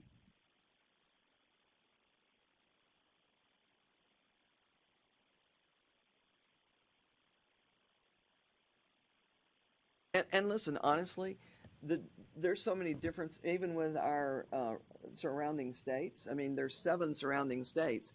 They all have different laws and rules, and especially on advertising. All right, so let's have a vote. All those in favor of the motion say aye. Aye. All those opposed say no. No. All right, was that Mr. Gwynn? All right, so we have a 6-1 vote. That motion carries. And then number 2, Mr. Gwynn. Yes, I just had a question.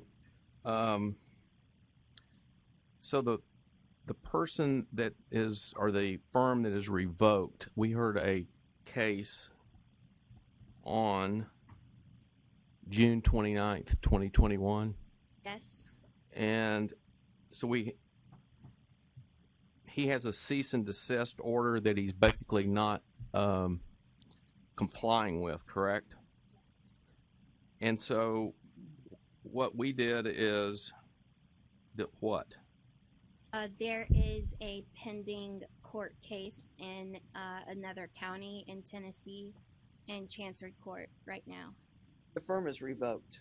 Right. So the case is not okay. So is this $1,000 just?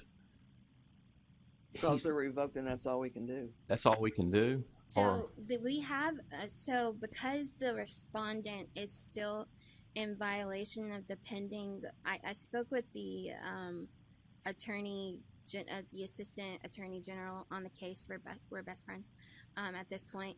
And wanted to know what to do since the respondent is still in violation of the order. And he said, since they're still in violation of the order, to proceed as we would normally do and to present cases as they would be normally.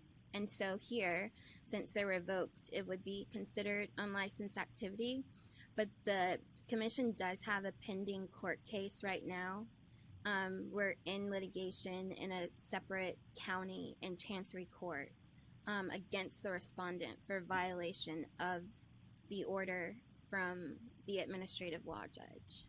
So if he loses, does he have to pay court costs and our legal fees and all that, or is that? It depends on what the chancellor states. Okay, so this $1,000 is It's separate. all So this is separate and apart from what's going on in Chancery Court. I'm good with the recommendation of counsel. Yes. Okay, so we have a motion by Mr. Gwynn and a second by Mr. Diaz. All those in favor of the motion say aye. Aye. All those opposed? Motion carries unanimously. All right. The next one is number 9. Number 9, let's see. Number 9 was a discuss.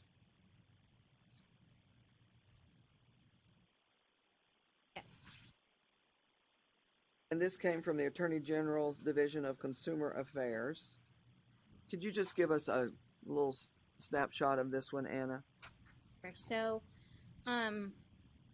what happened here is that the complainant purchased a townhouse from the respondent, and the respondent had a essentially what they're offered in a contract.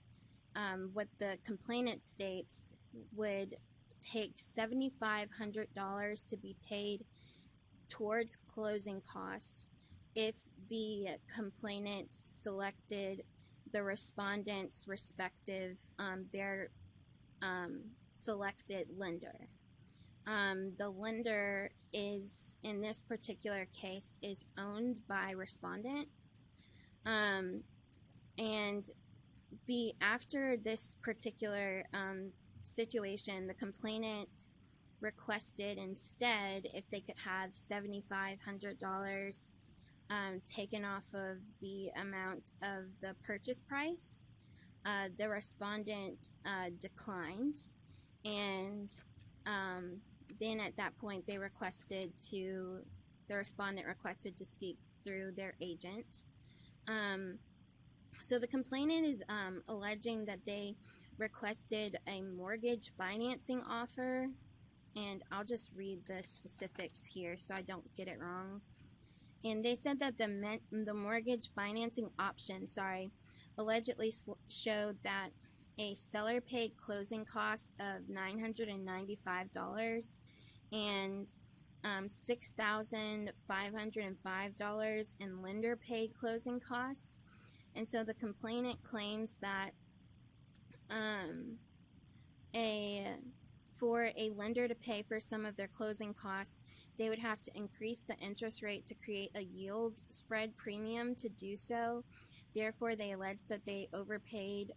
They would have overpaid $7,500 or 75% higher than what they closed with, in thousands in interest charged.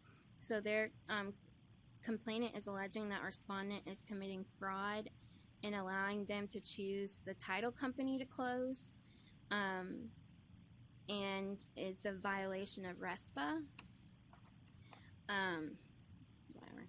So respondent answered the complaint through their attorney, and they're stating that they're calling the $7,500 an incentive towards the closing costs that is actually charged to the complainants in exchange for using respondent's lender.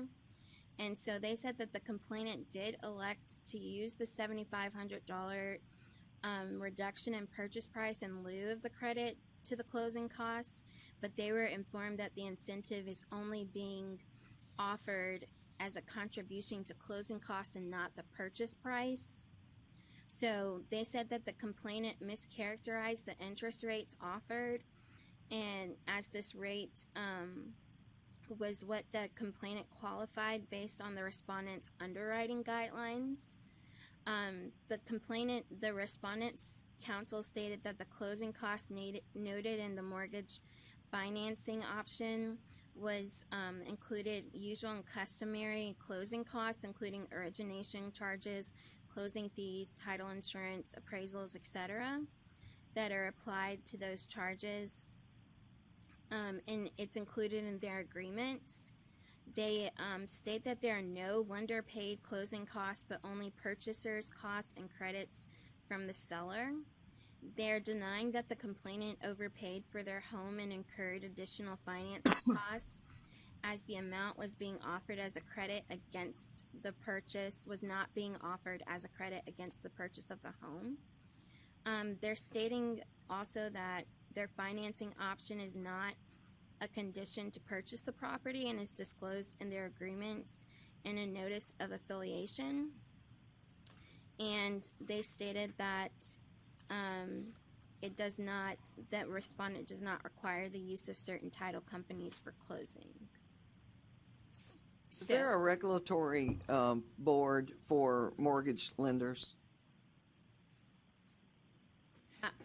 It just almost seems like this is a case against the mortgage lender, not against a real estate firm. Well, I guess my question, well, I wanted to discuss it because I wanted to understand if the $7,500 that's being offered by respondent towards the closing costs, the respondent is considering that to be an incentive, which I Inducement. took to be they're trying to use it as like a gift or a prize, but at the same time, I could also possibly see it to be used as, we have a rule against cash gifts / rebates. So I wanted to know kind of what you saw as that, like what the amount was being used for, in your opinion, what it was being, because I could kind of see it either way. I think what the confusing part for me here that throws the wrench into it is that the respondent owns that amount. That information is disclosed in their notice of affiliations and all of that information in the contract, which, is required in the gifts and prize information. But I couldn't figure out if offering that toward closing costs what the commission would consider that to be. And do you have any paperwork that shows that they spelled out what the conditions are? Yes, so they did provide that. And they did spell it out. They did. And that's not uncommon, Anna, that there be a mortgage company with, you'll have a real estate building, and back here in the back is the mortgage company. And you might have a title company in another corner. So that's not uncommon. But I see what you're saying about an inducement. And they were the one who used the word inducement, I think. And but they spelled out what it is. Right, and it's not contingent on the property. On the sale itself. It's not contingent. So if they choose not to do it, it doesn't matter. It just doesn't go towards closing costs or anything. And it's two separate, whether it's LLC or corporations, they're separate businesses. Right, they're separate businesses and owned by the everything. same person. But they're just owned by two different, like, the same whatever. So I just I didn't know which one, and I figured if I picked one or the other, you probably wanted to discuss it either way. So I put hear it up this all the time. I don't know about the rest discussion. of you. Found it okay.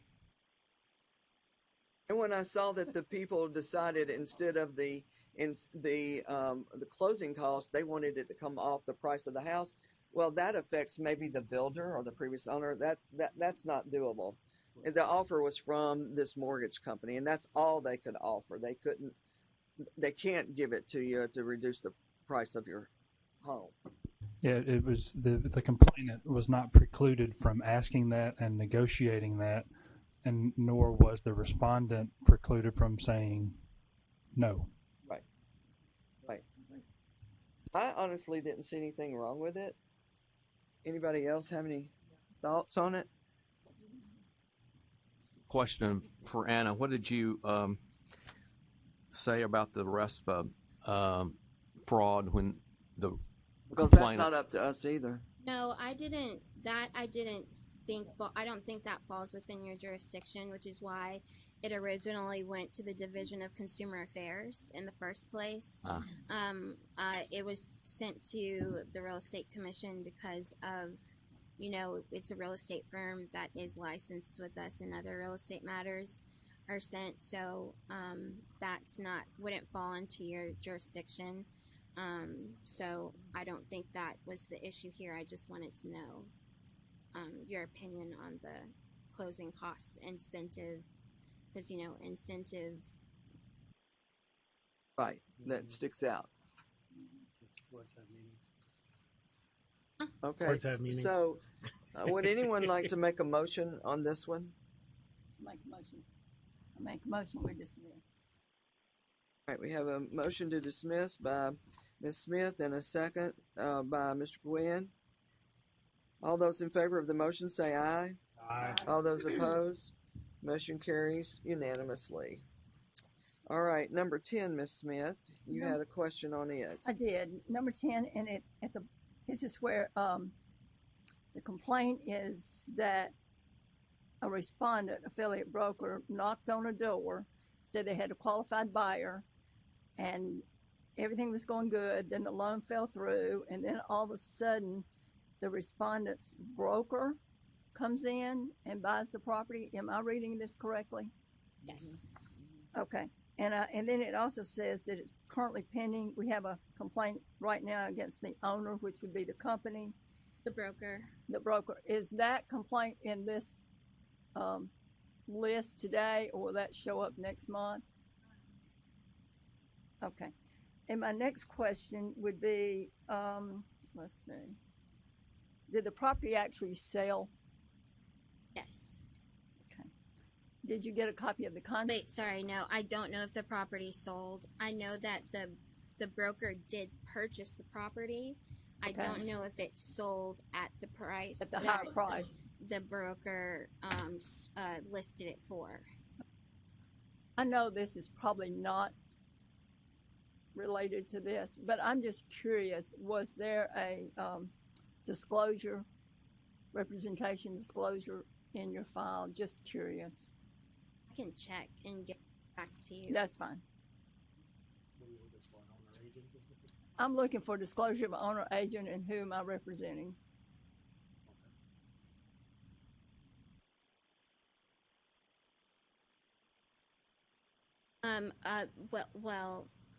I'm thinking, I remember this because the respondent hand wrote the response, and I don't see that very often.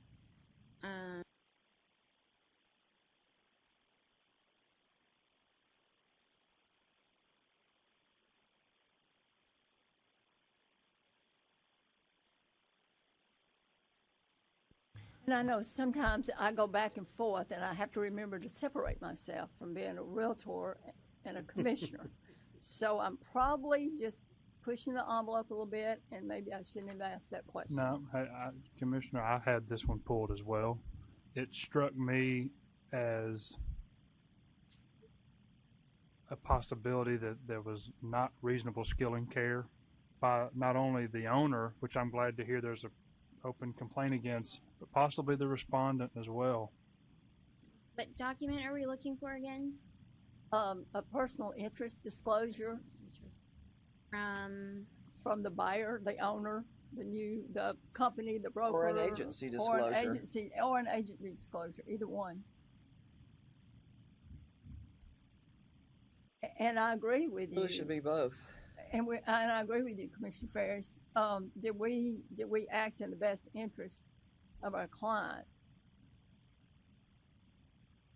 I haven't, I thought of an instance in which I represented a property owner, and I gave them 3 different scenarios of who this buyer could be, and one of those options was a buyer who was going to end up then improving the property dramatically and relist it and possibly, in a word, flip it within a few weeks for significant money. I said, don't be surprised if you see this house or see this property close for several $100,000 more and think, man, I left money on the table.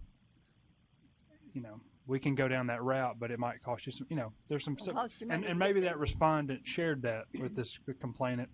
Depends on the circumstances. Maybe there's other circumstances. So that my realtor hat is try to give the benefit of the doubt to the respondent and owner, but it sure looks like they got a steal and then made a good play, and we just need to make sure that it was all above board.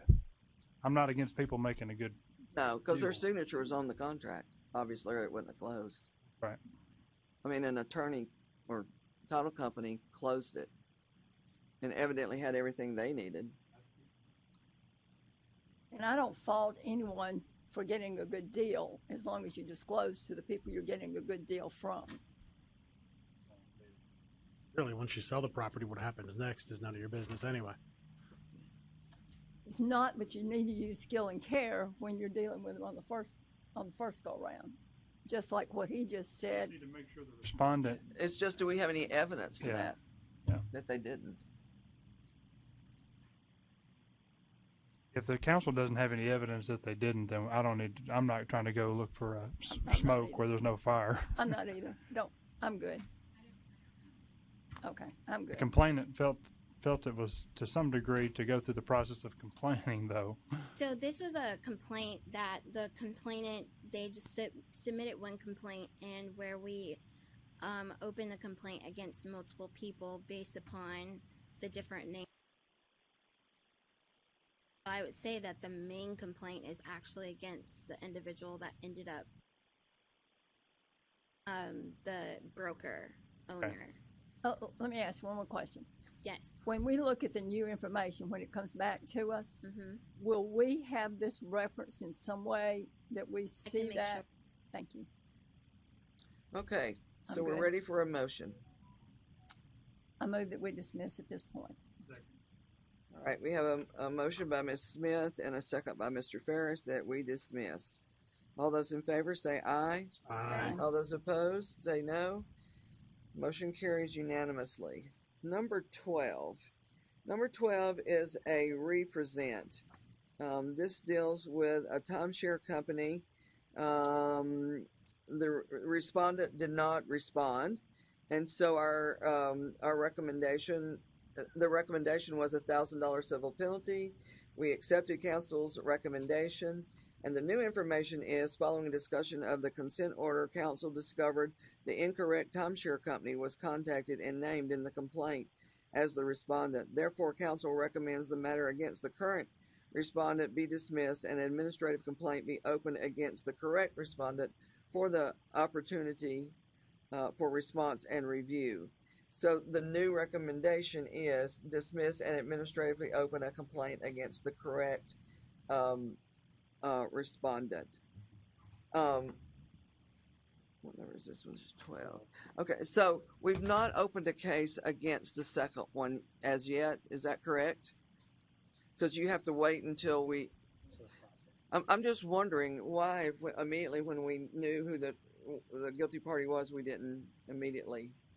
I charge them. need your permission to close this existing First. complaint. Okay, all right. So we need a motion on that. I make a motion, we close this one and open up the new complaint against the correct respondent. We have a proper motion by Ms. Smith and a second by Mr. Diaz. Any discussion?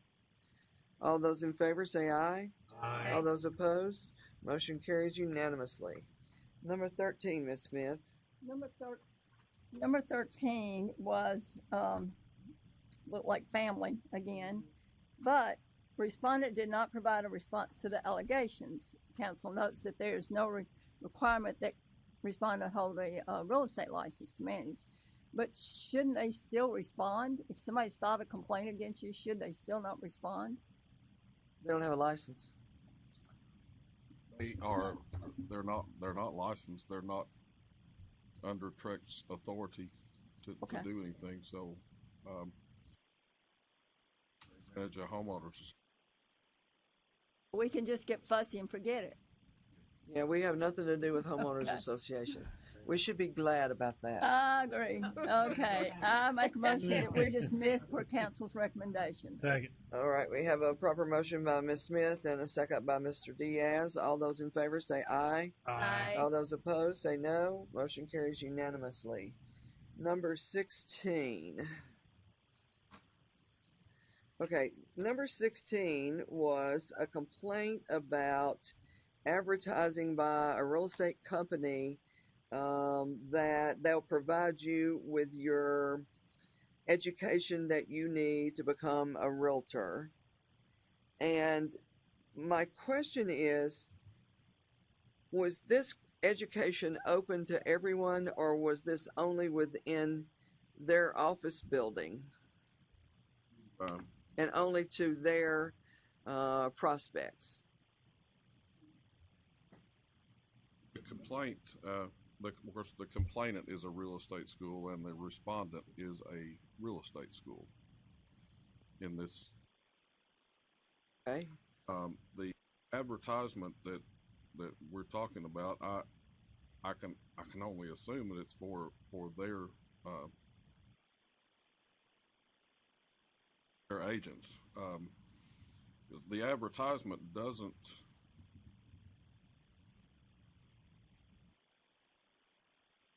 only says that we understand that I'm paraphrasing, getting your real estate license can be costly. That's why we're excited to offer the required pre-license class for free to our prospective agents. Click here to learn more. Well, when you click here, it doesn't go anywhere, but talking about You answered my question in your first sentence. Okay. For some reason, I guess I was trying to read too fast. I was thinking it was against a real estate company, which you cannot do that. But with it being a school, even if a real estate company owns a school, if it's open to everyone, I guess that is what I was going after. But with it being a school, that's different because we really have no authority over the schools, do we? We have authority over it, over it. and that the complaint. But this is a complaint against a real estate school. That's where I read too fast. That is correct. The advertisement that they included was from a real estate company. The real estate school, the complaint is that they violated 1260-05.061B1, which says no course in real estate designed to satisfy educational requirements established in TCA section 6213 may be advertised in conjunction with any advertisement for the business of a broker or brokerage firm.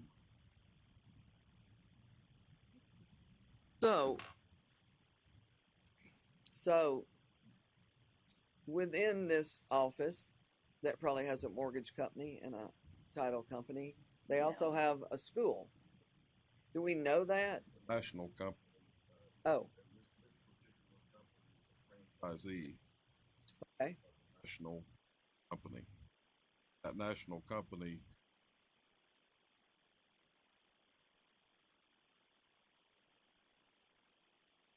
discussion?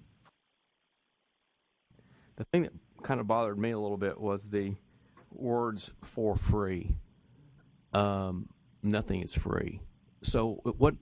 There had to be more to it than, if you take the course for free, you've got to do this. No.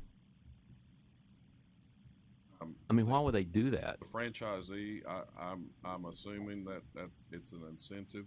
Now that's an assumption on my part. It's an incentive to come work for me.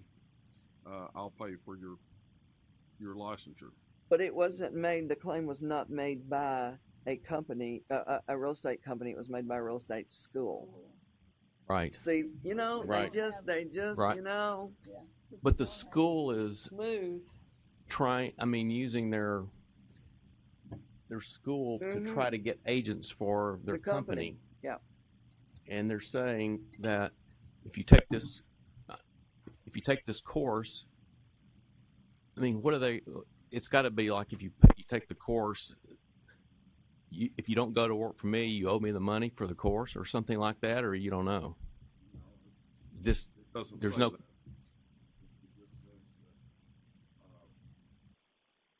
Offer licensure course. Agent. And note that this was a complaint by another real estate school. Right. So is it that this real estate school firm, whatever it is bringing these prospective agents under they've already signed them up essentially. They're just helping them get their pre-licensing course done so they can become fully licensed. Is that kind of the order of things, or are these prospective agents coming to them?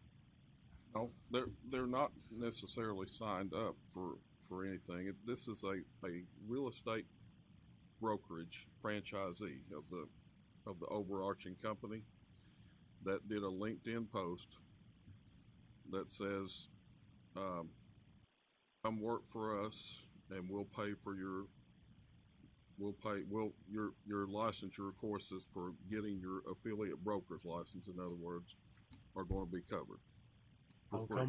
So definition of prospective agents in this case is prospective agents for this company. I would have. So would it behoove us to click on that LinkedIn and find out what the information really is? Well, I tried clicking on it, but it didn't go anywhere. And It's a broken Do you have the name of the company though? Did you try and call? No, I did take the complainant also said that that it clicked on the same link and it didn't go anywhere. What have you that? Oh, We could put this one off and have a little further investigation on it, because I'm thinking if someone was to call up and say, could you tell me what would be required if I take your class? What would I have to go to work for this company? That's what it sounds like. I mean, that's what it says. It's free to our prospective agents. And if I didn't want to be a prospective agent for ABC Realty, I would go to the complainant's real estate school and pay to do my course licensure. And would that all be cost you? And it cost, it cost me, but it's an causing me. inducement. It's an inducement. Yeah. Would this be something the investigator would look at, or is that something that anybody can click on? Well, we can't because we don't know who it is.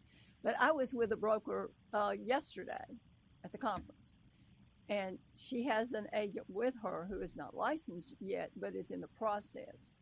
And she made the remark that her company provided some free or discounted education, but that person's already in that company working in another position. So, and my next question is, what if I call Anna and say, Anna, come work for me, and I'll pay your education? She's already an attorney. She doesn't. No, but I understand what you're saying. Well, that's my question. And then I'm going to throw another one in there. I've heard complaints where and then someone in a leadership role is enticing people to come to a particular company if they do such and such. So is that a whole nother ball of wax, or where does this stop or start? I think we have two different things going here. Ross has a One is Ross has it. okay, and one is if you will come to work for me, I will pay for your education. Uh-huh. The other one is if you will come to work for me, I will provide your education in my school. I don't see that the statute is violated that particular. Why? Advertisement, the post doesn't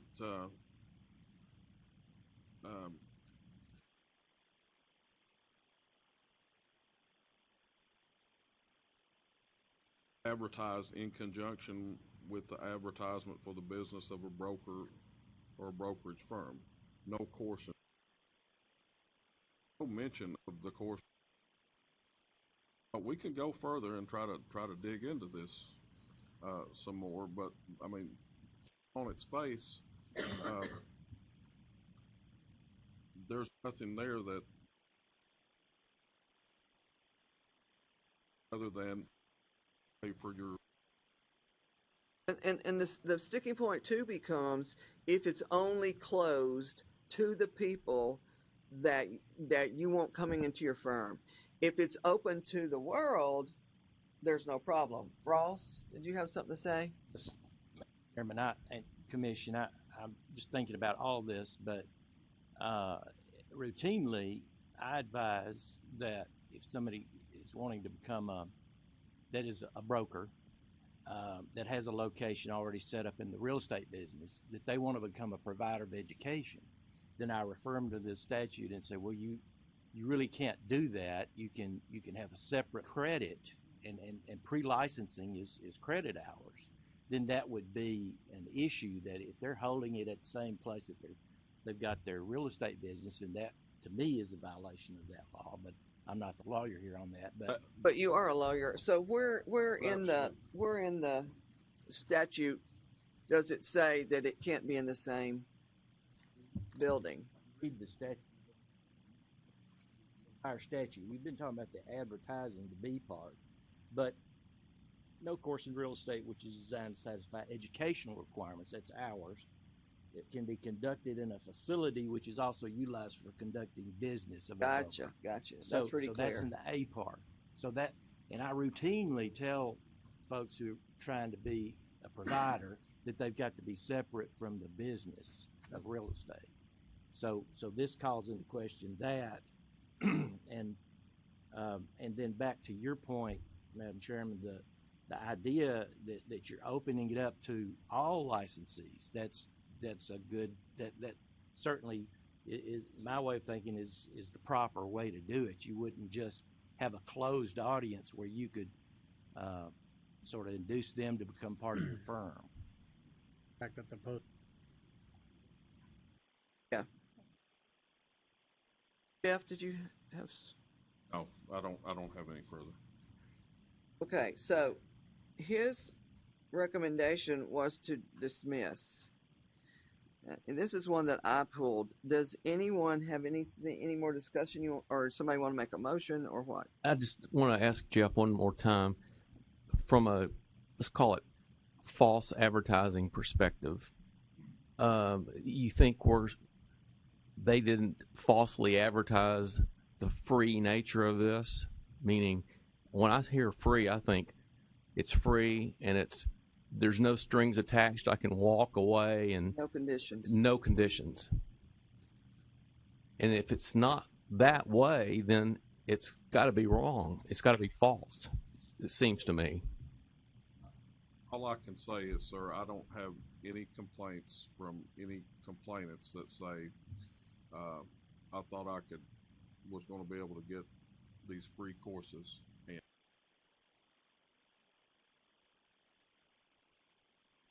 this is all we have today before us. Okay.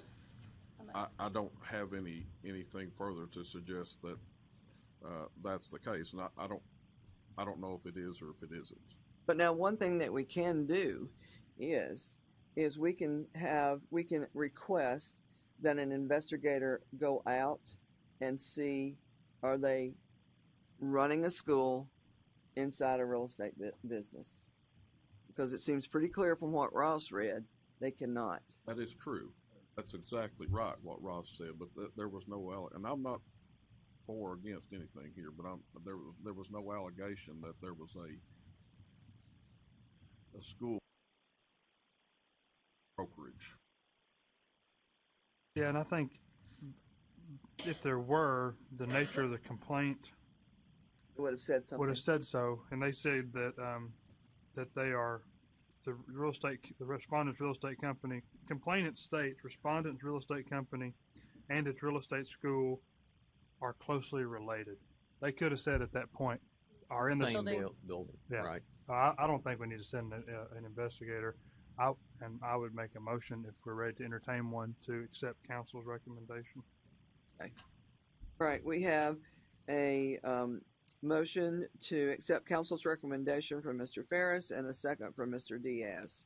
Any more discussion? All right, all those in favor say aye. Aye. All those opposed? Motion carries unanimously. Number 25, Ms. Smith. 23. Oh, excuse me, Mr. Ferris, number 23. This to me seems like we might need to open something against the agent of the complainant about a possible lie.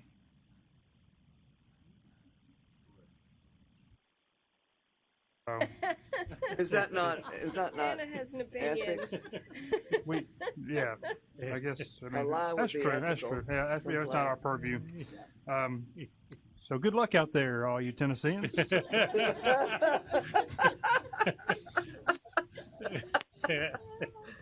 Move to accept council's recommendation. Second. Second.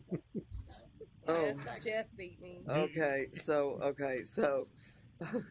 motion. Ridiculous. It's okay. We hate Commissioner liars, Flores. don't we? Yes, we do. I made the same suggestion to open up a complaint against the complainant, and Anna gave me the same shake off. So, Okay, so we have a motion to accept council's recommendation to dismiss by Mr. Ferris, second by Mr. Diaz. Any other discussion? All those in favor say aye. Aye. All those opposed? Motion carries unanimously. Now, number 25, Ms. Smith. Okay, and on this one, it's a close and flag. And my question was, did they manage other properties? Because they're talking about a rental home here. they got a history. Yes, and they have lots of closing flags, closing flags, closing flags. And they're basically an unlicensed activity. And they're unlicensed activities. So are we just continue to close and flag, or can we do anything? I think I misused close and flag. What I should have made a recommendation. We're going back.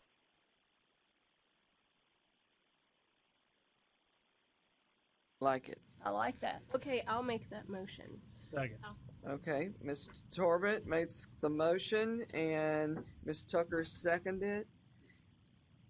Any other discussion? All those in favor say aye. Aye. All those opposed say no. Motion carries unanimously. Number 29, Mr. Ferris.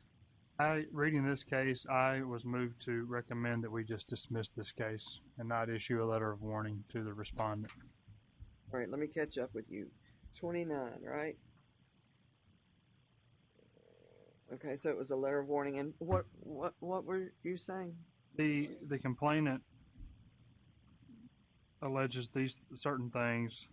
The respondent had what I felt to be a valid response, and I don't think it's worth the effort and energy to send that respondent a letter of warning when the crux of it is that the respondent understood that the buyer had permission to put the car in, and then the complainant later changed their mind, and it was the complainant talking through a person that was on the ground, somebody nearby. It was just, I don't think the respondent was out to.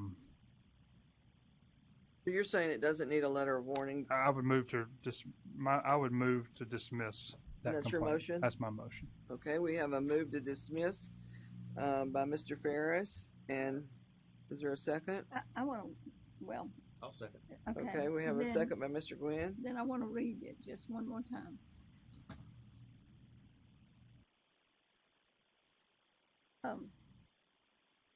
But they did allow they did allow items on the property without the owner's permission. Yes, they let the truck go in the Which garage. is, to me, is the same thing as a couch in the living room.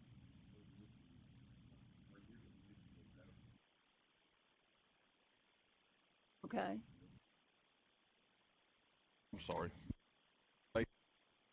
They had permission to park a vehicle on the property. Outside.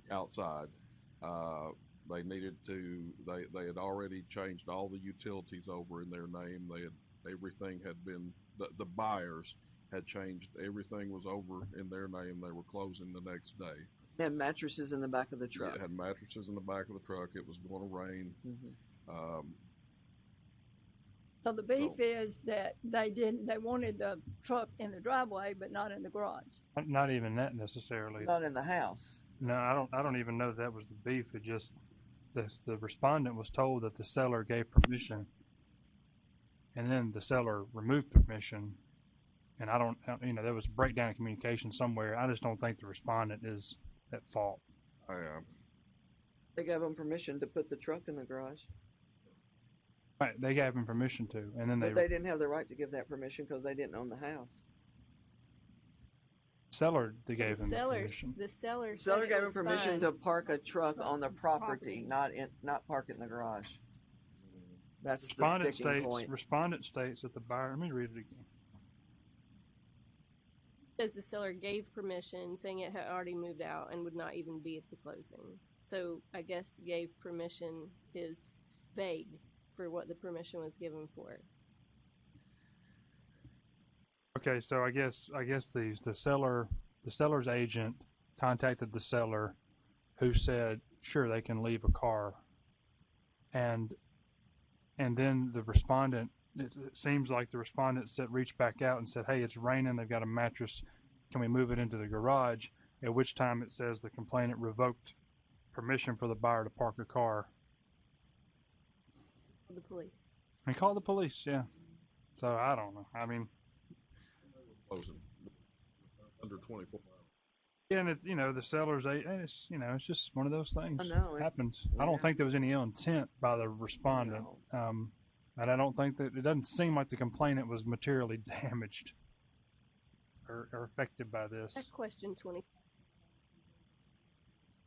Yeah, that was silly. That's the yeah. Right. All right, so we have a motion to dismiss by Mr. Ferris and by Mr. Gwynn. Any other discussion? Let's see what we got. All those in favor say aye. Aye. All those opposed say no. I'm going to say no. Motion carries 6-1 with Ms. Smith. No. Okay, so now we're up to 35.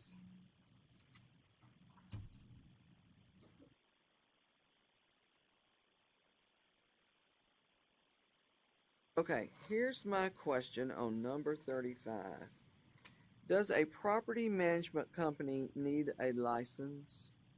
And if so, wouldn't this be failure to respond?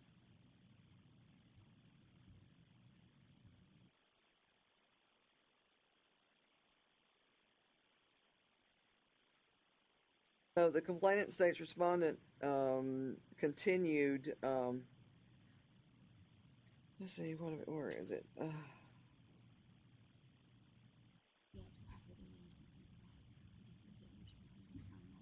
So this is an unlicensed company. Oh, I know what it was. I'm not even really so worried about the complaint as I am that this is a property management company that's unlicensed. This is a property management company that's unlicensed. So do we need to find them guilty of unlicensed activity? There was a lot of opining in this one. Yeah, that was my 25-cent word for the day, man. And Purview. Wait, this is 35. And Purview. I saw Purview. This is 35. Today, I caught it. If you're, Anna brought up a point to me that if you're licensed, then you're required to respond. If you're unlicensed, then you're not required to respond. Right. But but a property management company is required to have a license. My problem is not with the case itself. It's that respondent is a property management company, and I look up here and they're unlicensed. So I'm looking for unlicensed activity from this property management company, and they also need to cease and desist because they do not have a license to be a property management company.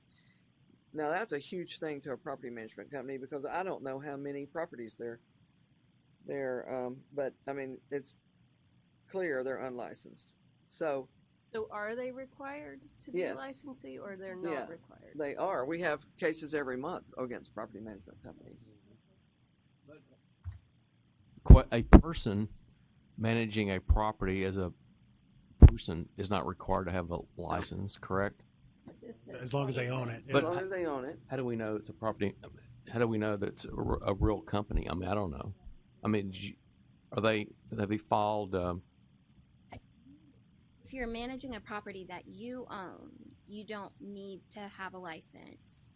But if you're managing a property that you do not own, then you would need to have a license, unless you fall into the ownership exemption, which you likely probably wouldn't.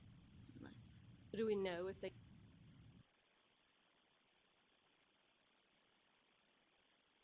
So how do we know they're a property management company?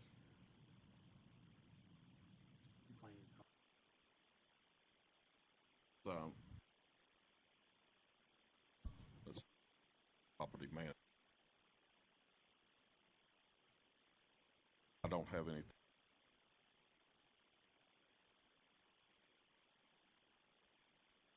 Hold on.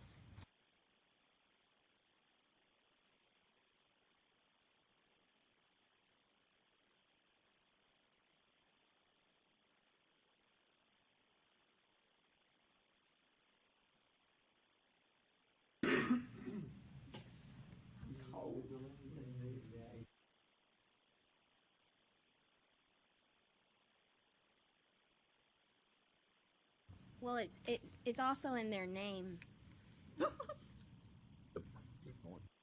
What's in their name? Property management. Oh, come on. Okay. So if the name of the company is Frank's Property Management, I'm in the property management business. If for no other reason, I'm advertising. I'm in the property management business. It's unlicensed. If Right. we say a penalty for unlicensed activity and they respond and say, And they I res- own this property. Yeah, and they then respond that's- and say that they have a license, like they own the property, then that would be an instance where we would come back and represent it to you and say, this person owns the property, this is not da-da-da-da, recommend dismissal. Okay, I'll make a motion.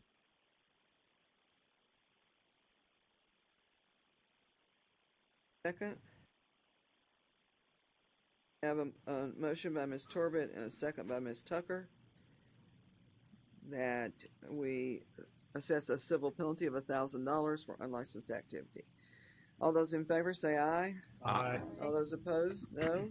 Motion carries unanimously. And number 39, our last one, is Ms. Smith.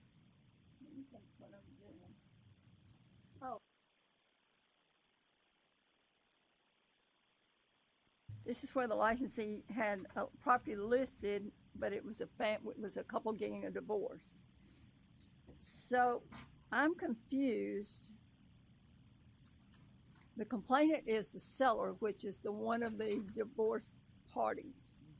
And that party is upset because he thought he was going to closing and didn't realize the property was not closing until the day of or the day before. So I'm just confused. Did you see a listing agreement or something that said these parties are selling? And then was there any follow-up as far as notifying the other party that the contract was falling through? Or a directive from a court saying who had the Yes. right to list and sell the property. Right. Otherwise, it looks like skill and care, because I understand that person being upset. He's moved, they, he, she, I use that. They moved out. Them. They moved out. They go to closing and then find out it's not closing, and they're upset.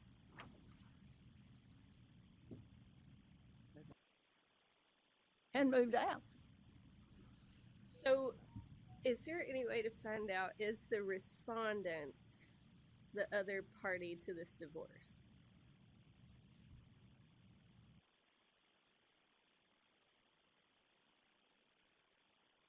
Oh, good catch. Well, so the way I'm reading this, the complainant is getting divorced from the respondent. No? No, I didn't read it. Respondent is an affiliate broker that's in the So it says down There's here, a principal broker. respondent states sorry, a principal complainant would not allow complainant to show the property as long as the respondent was the listing agent. So there has to be a reason why the respondent can't be the listing agent. I took it that the complainant absolutely didn't like the respondent. Which is why I'm wondering if it's the other party to the divorce. Would be the girlfriend. Is It they're seems like lacking there's a that little more court to order. this. Yeah. They're lacking Yeah. the court order. I had one of these years and years and years ago, and got in a sticky position with it, and I learned years and years ago, if there's a divorce, I'm going to get the directive from the judge that says who gets to list it and sell it. Otherwise, I'm not taking the listing. Seems kind of personal. Yeah, it does. I'm sure there's much more to this. So what did you think? story. I didn't see anything that supported. They're not parties to. I agree they're not parties to the divorce, but it looks like someone should have been in communication with the person that was still in the house. So who would that be? If Danny and I own a house and we're getting a divorce and he's still in the house to get out of the house. You gotta both get out. Yeah, and wouldn't both of us have to sign that extension? You know, or, it all depends on what the thing from the judge says. And you're not going to be allowed to sell a house in a divorce unless the judge. I just looked at skill and care. Yeah. But I could be way off. It was just a lot of questions in the whole narrative. It doesn't look like somebody was still in the house. No, he was because he moved out, turned off the utilities. So he's out of the house. Yeah. So he would have wanted to go back. Complainant did not accept the offer is the problem. But if they didn't have the right to, missing a lot of court order. information. Well, we might not be. We might be missing the court order and what the judge decreed, but the complainant might not have been a party to the sale of the house, and they've got sour grapes because Complainant is the seller, so it's one of the two I'm parties in looking the for divorce. A purchase agreement. Huh? It's purchase agreement. Or at least. Yeah. I've got a question. Jeff, Yes, sir. the sentence that says respondent states it reached out to the title company who stated, but respondent states it had been warned against calling complainant. What does a title company have to do with it? That's the respondent's words. I don't know. I think the respondent is maybe I'll use my terminology a little bit bluffed by the complainant and didn't. There's a communication gap that's been going on the entire time. I don't know what the reasoning is behind any of that, but.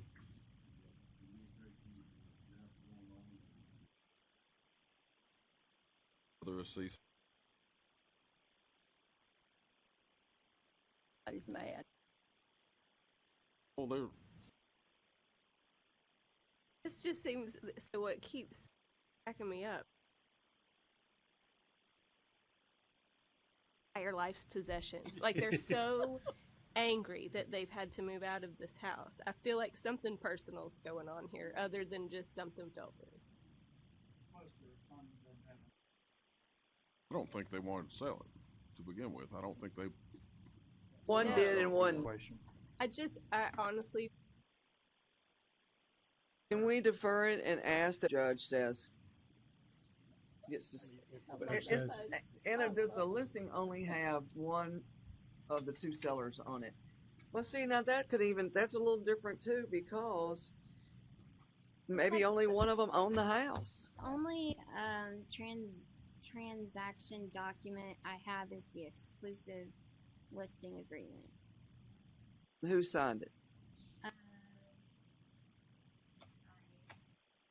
Just so. Very bottom.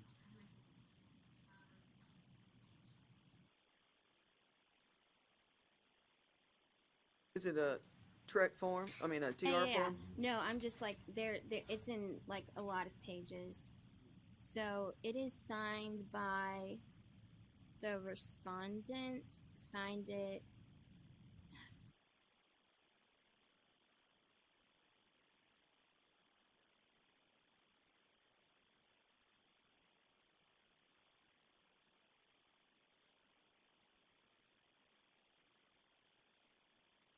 Like to defer. Yes, sir. I'll try to. Okay, and Something from the. Ms. Smith, you pulled that. Is that the consensus of this? That I'll make a motion that we defer until we get more information. Okay, all right. So we have a motion by Ms. Torbett and a second by Mr. Diaz that we defer this until we have more information from the court. All right, all those in favor say aye. Aye. All those opposed say no. Motion, oh, we had, excuse me, I was voting no. All right, so that is all of our legal consent cases for the day. We're 11:30 now. Good time, Mark. So, okay. Do we want to, I think in order for us to get over to the TR meeting in time, that we need to leave here to the audience. The Real Estate Commission is on a panel today speaking at the TR convention here in Nashville, and we need to be there at 12:45. So Anna, would you want to go over these final three things? Would it be acceptable for you as we eat lunch, or would you prefer we not eat lunch while you're speaking? Okay. We can turn on mute so you don't have to hear us chewing. Why don't we? Perfect. And Ann and I can take turns. One of them all can do. Okay, perfect. That's what we'll do. 10-minute break. That's good.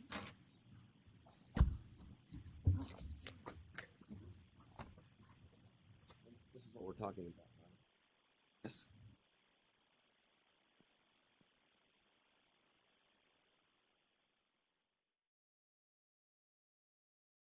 Okay, Ms. Maxwell and Ms. Matlock are going to lead us now in some education updates. I'm not sure who's going first.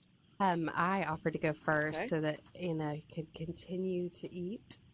So I'm just education and recovery account. Anna has put together a handy dandy one pager for us because we do get questions about this account from time to time.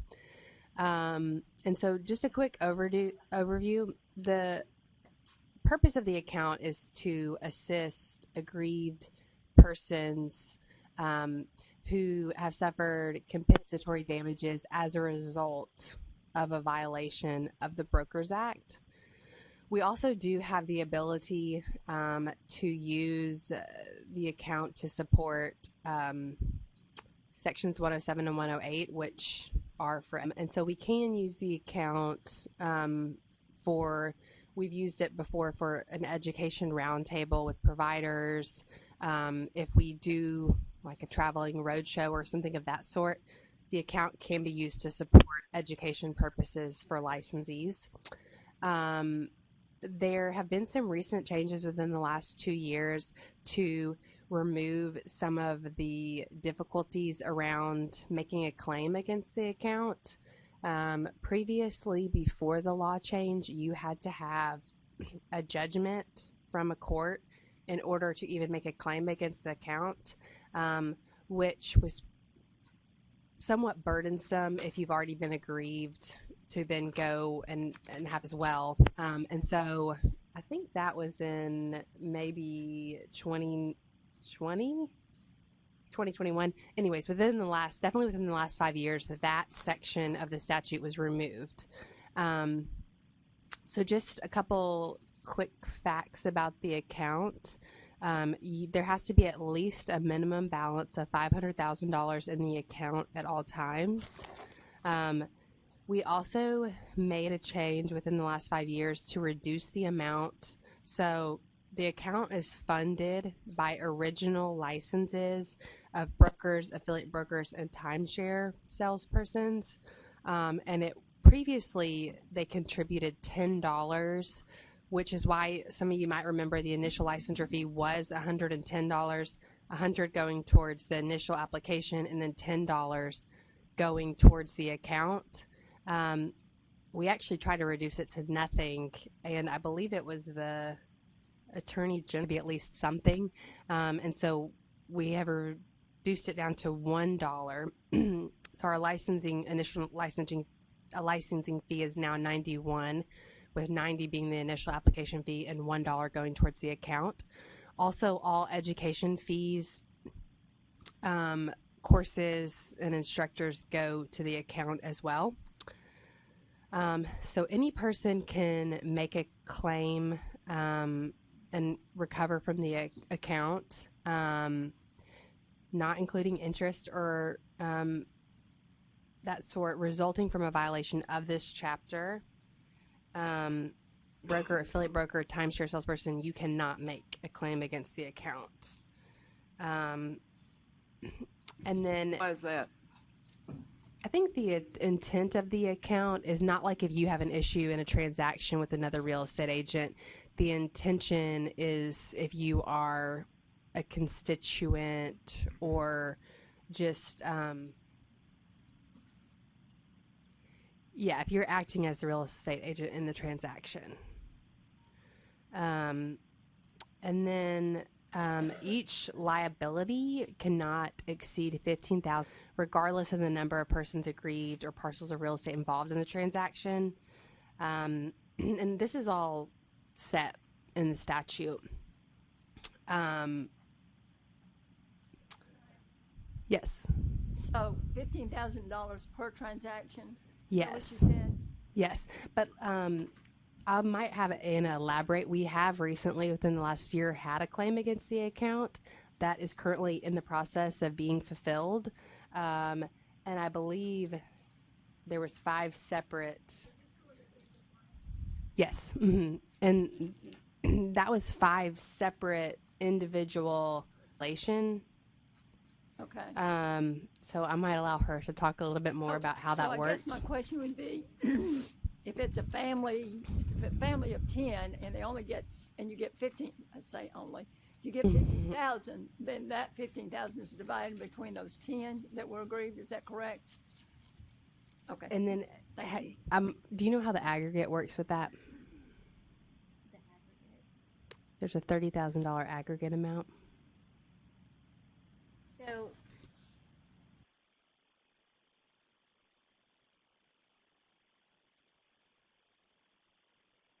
okay, sorry.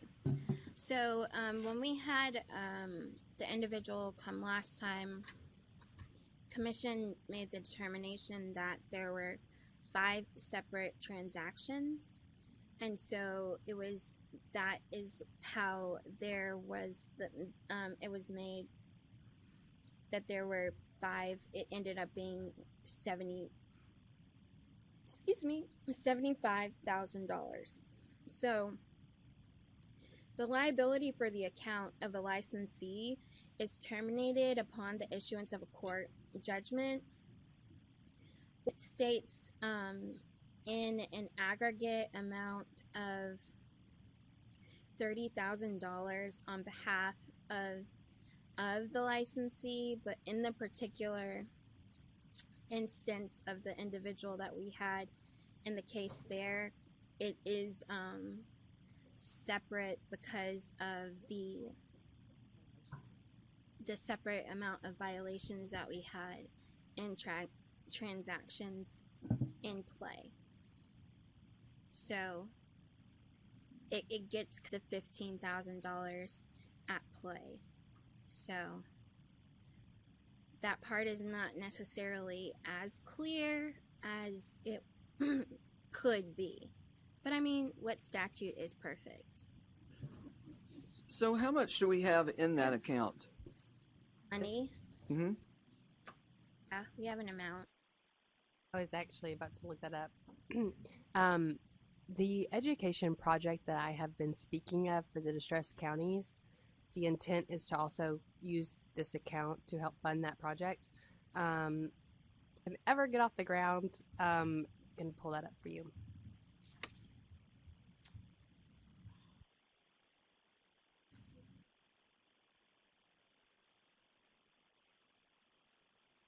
I'm working to get it approved as an elective offering so that they can take it within the classroom setting and not like on their own time. Real estate classes. And so due to that elective approval process, it's taking a little bit longer than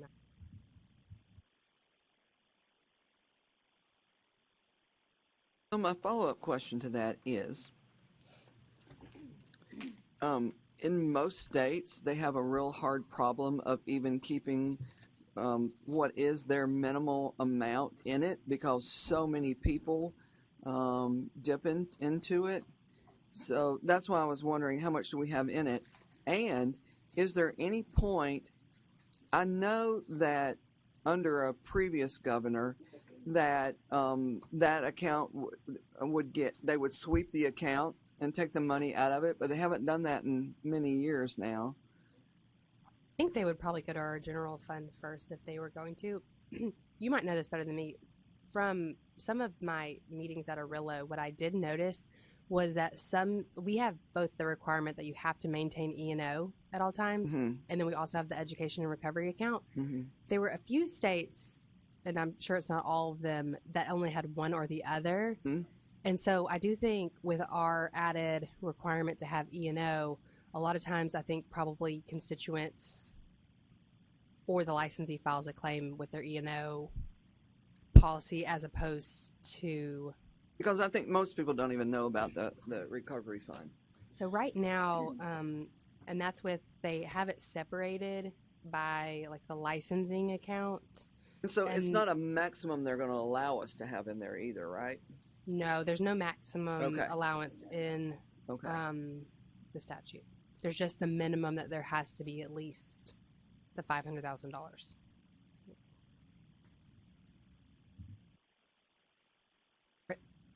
That was, yeah, low interest, but yes. How much interest? On 5 million times 0.1. You can figure it. Not much.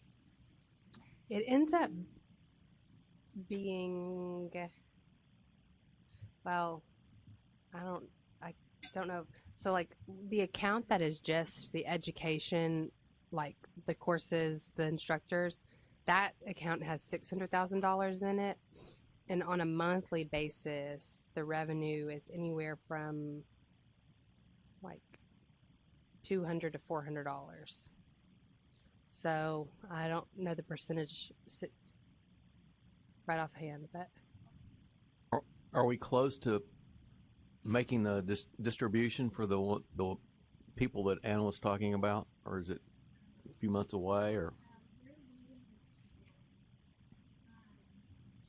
Waiting on paperwork from them. So like the agreement has already been made. It's already been, we're just waiting on paperwork from FNA. So once they submit the paperwork back to me, the claimant, then we can go ahead and. So in the last year, how many claims have been made? any of the year before. Remember the case that had to do with China? That's this one. Okay, Mhm. okay. Mm-hmm. Just out of curiosity, Anna, you're probably not a tax person, but is this money that goes out taxable, or do you? I mean, Well, I would. they're asking them to fill out tax forms. Okay, so that's probably got to. So, I don't know what that means. They're going to send them a 1099 probably. 12. Is there anything else on the education recovery account? No, nothing else on that, and we're just going to cover the civil penalties, which will be quick.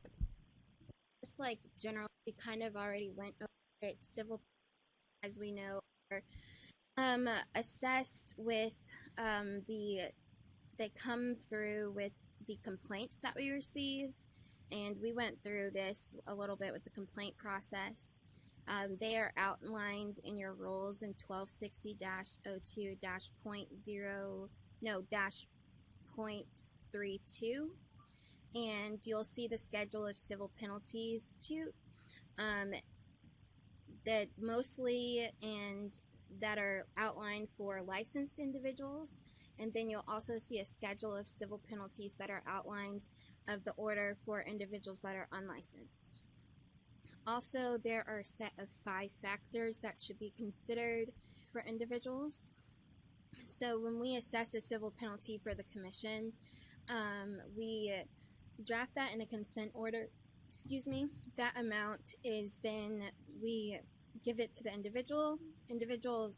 We are permitted to provide payment plan options to individuals because not everybody is able to pay the amount at that one time. Payment plans do come with additional conditions, of course, to ensure that we do receive those payments, or if an individual does default on their payment, usually those do have consequences on your license, such as your license being suspended should you not pay your penalty. So if we have individuals such as unlicensed individuals or that do not pay their penalty and we don't hear from them, those are then sent to collections, which is through an outside agency that works with the state. Just a reminder through everyone, we say civil penalties and not fines.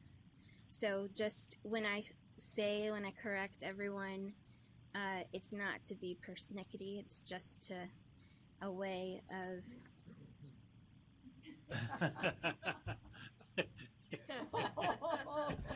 Indeed, it is. Yes, it's in my purview. It's in my purview for those types of things. It's a lawyer thing. It's a lawyer thing. Words have meaning. Yes, words have meaning. And so that's just basically about civil penalties in general. Yep. Any other questions for me related to those?